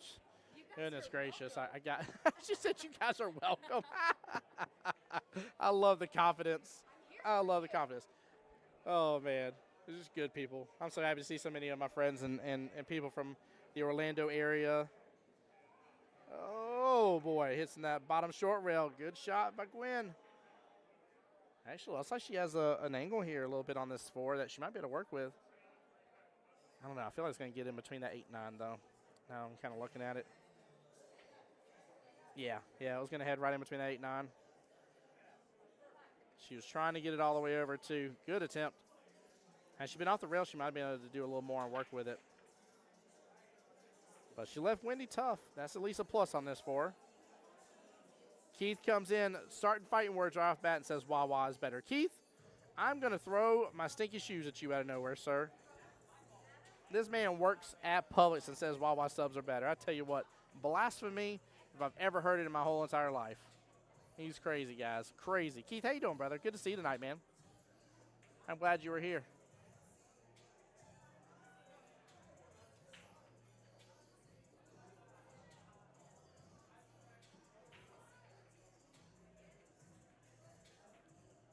All right, going for the defense again. Gwen trying to send it down below the 5. I don't think it fully got there. Looks like there's enough of it for Miss Wendy here to get a hold of.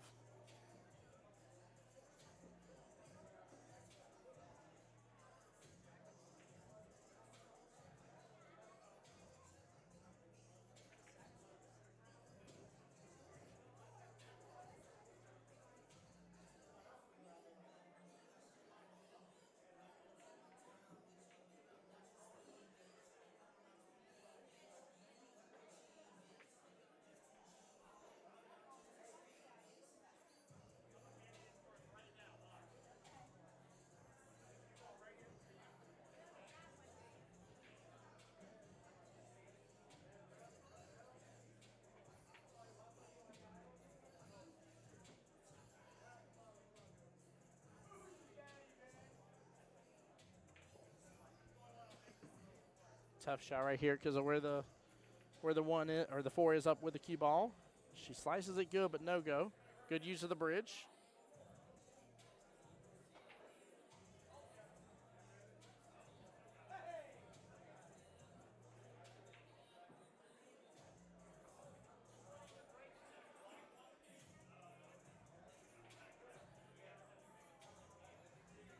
Oh, no. Just a small miss right there by Miss Wendy. Leaving the opportunity on the 4. She's going to be stretching a little bit here to get back to action for that 5. If she pulls down on this like I think she's looking at doing, she's going to run into that 7, I'm fairly certain.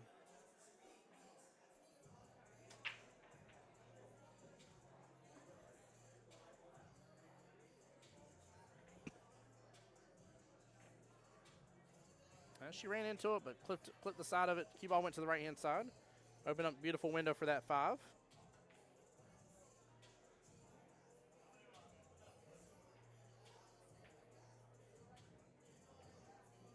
Hey, Keith, love you too, brother. Love you too, ma'am.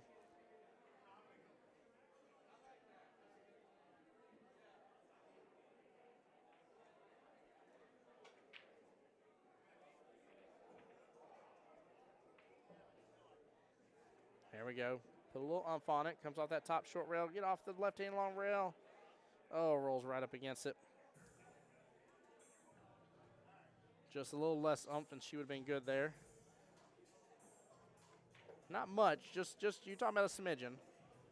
Stay off that rail. Would have left a little bit of an easier cut, but still she was better off airing on the side of caution and letting the cue ball run as that 8 becomes a big ball. Oh, no. Let's see if Wendy can drill down on this.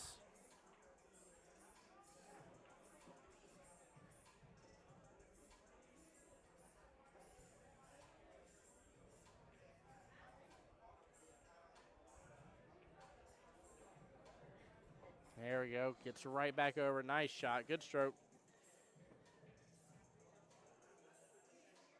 Still a little bit of a tester shot. It is off the rail. Got to go all the way top left-hand corner pocket, come back across. It's off just a little bit here. She was in shape for that 8-2. Going to get a great leave out of it, though. 7 and 8 lining up with each other. Leaving Gwen tough.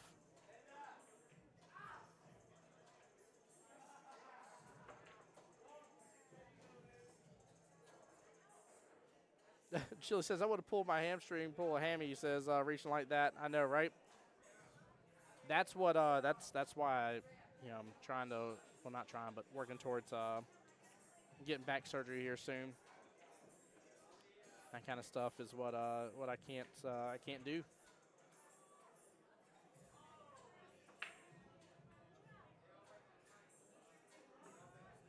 Good hit. 7 ball's gonna come off the bottom short rail.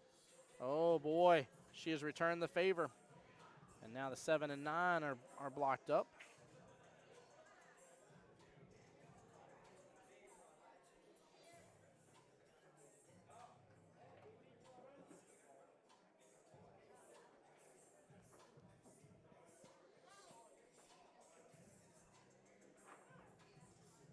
Oh, get some love from the side pocket.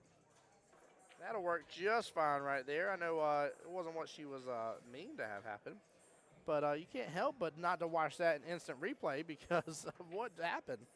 She hit it so good. Had she not hit it as hard as she did, she wouldn't have clipped it on over like that. She essentially one rail kick back cut. That's what that was. So now she's got a tough leave here on the 9. Again, I know that wasn't what she was trying to make happen, but that, I mean, again, you can't be mad at that one. Oh, small miss on the 9. That's going to open up as a good opportunity for Gwen. Potential to get on the hill. That could have been a big difference, it being 3-2 versus 4-1. Let's see if Gwen can make it the 4-1. There you go. Stand back up and reset.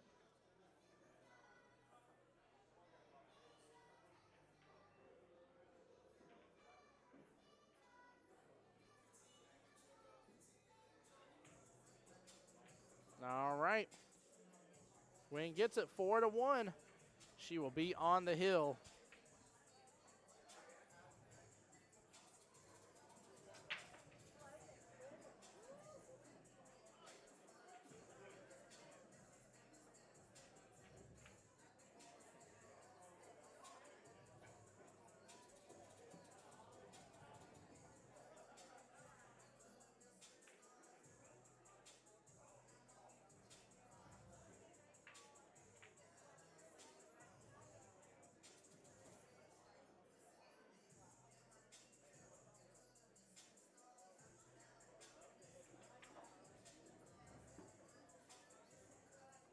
All right.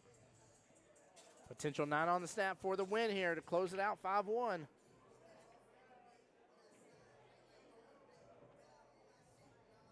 no-go. Doesn't get enough action into the break.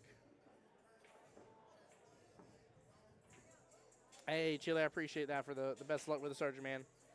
Looking forward to getting it done. It's a micro radial ablation, if I'm saying it correctly, but it's meant to help with the nerve endings. It was meant to help with. So luckily I got my pain shots right now in my back. That's the second time around. They're just trying to make sure they're in the right spot before they go doing any surgery for that. Oh, good attempt. Oh, 5 ball's going to group up close to the 9. All right, might leave the 2 ball a little tough.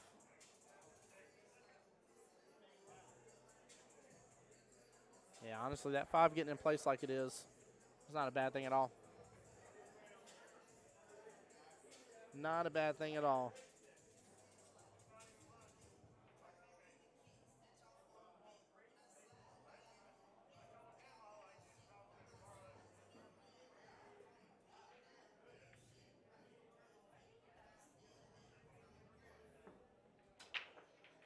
I think Gwen was trying to get it to settle off that bottom short rail, but going defensive. She didn't have the run, which is a great call. I mean, honestly, if you don't have the run, especially with it being rack space, there's very little reason for you to be going after those shots. So, honestly, I'm not mad at that at all. Now, granted, Wendy has a great response here by just hitting right into that 1 ball. See that 1 top right, into that right-hand long rail.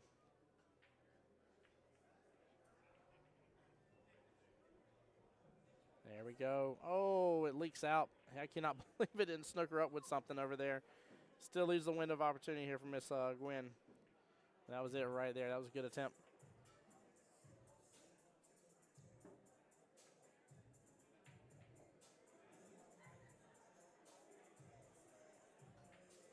There we go. Both ladies being very defensive-minded. I like this. I like this a lot. This is a big deal right here.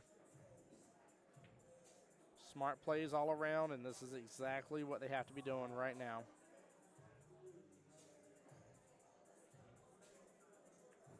What's nice is you're seeing this super smart play from Gwen, who's up, and knowing that she's on the hill, but not leaving anything to chance. Really taking into account who Wendy is and respect for her. And on the flip side, you got Wendy battling her heart out right now, knowing that Gwen's on the hill. Kind of a same tale, but slightly different at the end of the day. I like it. I like seeing this battle from both ladies.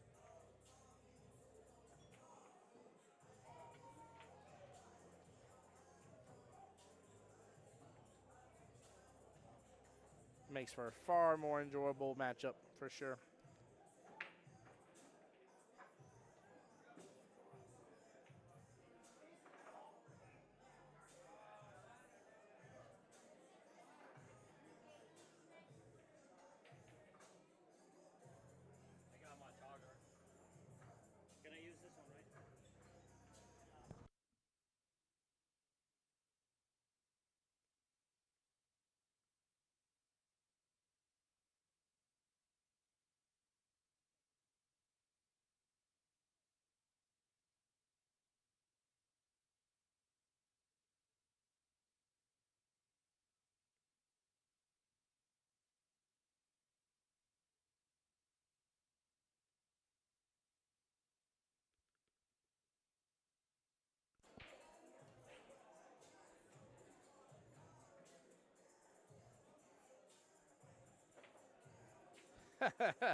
Chili, you're absolutely right. Absolutely right. Gwen's like I said, Gwen has been in the game for a hot moment, to say the least, and she's been around our pool block for a while now, having to take on a lot of people in our pool community, and there's some tough cookies out there that if you're not thinking of playing defensive shots, you might as well not even come and join up on the table. So, if I'm just being honest, so you gotta play smart, gotta play wise. And she knows how to do just that, because I guarantee you she's been punished otherwise. You know, she knows how it feels. So I love it, though. It's definitely showing up. She does good. Gwen is somebody I've been blessed to know for a hot moment now. I'm trying to think how long I've known Miss Gwen. But she's definitely one of my favorite ladies to watch play, because I enjoy the defensive aspect of the game. Like I like the chess movements, if you will. I think that makes for far more of a fun and exciting game at the end of the day, when you can have the chess match. I don't know. Some people don't like it as much. Some people like to go full send on it, but yeah, chess match is more fun in my opinion. That's my 2 cents, though. I understand it's not for everybody.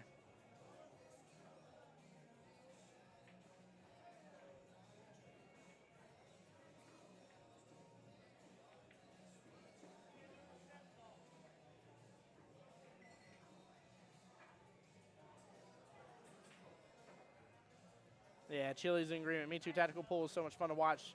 This match has been great, yeah. Every once in a while, I'm trying to think of what to give it as another example of. It's kind of like watching drag racing, right? Like, sometimes like I get so bored of watching anything drag racing related, I'm just like, man, it's just, all right, cool, they did it in 3 seconds. Cool, like, it's fun every once in a while, right, to see those cars run super fast like they are and see some differences. But sometimes you just want a real race on your hands. You want the nitty-gritty, 200, 300-plus laps type situation where it's like, man, like there's still a lot of game left to be played here just because of the way this is going. So that's kind of the way I enjoy. Ooh, she gets in the side pocket and go 4-ball. Oh, but that's why I love whenever you have defensive battles, right, in pool. Like it's nice to see people run. I'm not saying it's not cool to see somebody get like a back-to-back break and run, for instance. Like, that's really exciting. You know what I mean? Like, that's awesome. That's a tough thing to have happen. But sometimes these little chessboard movements instead.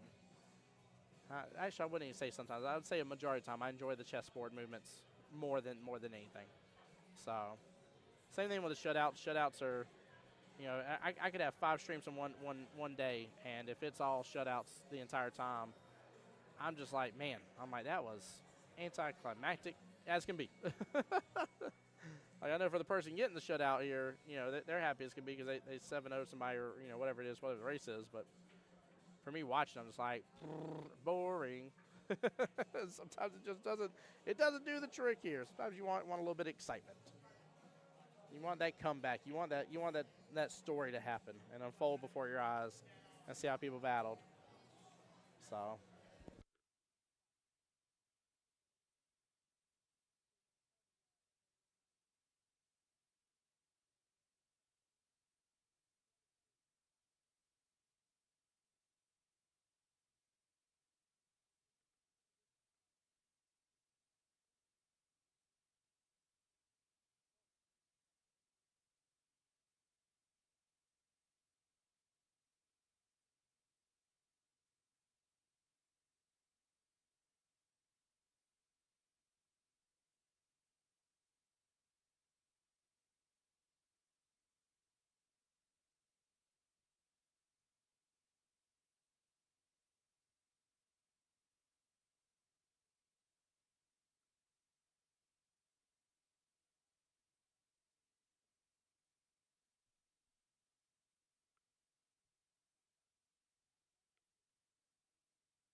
All right, guys. Sorry about that here. That was a good out from Gwen here. Nicely done, winning overall 5-1. So very, very well played here on the live stream. Guys, there's still a little over 22 minutes left until the next round set to begin. It will not begin early. So that being said, guys, Tim Jones here on behalf of Jacksonville APA, the home to the Voice of Jacksonville Pool. Guys, we're going to go ahead and call it here. And we'll be back here in a little bit just to give you the last round of the night, 10 p.m. Eastern. So make sure you stay tuned, guys. Take care.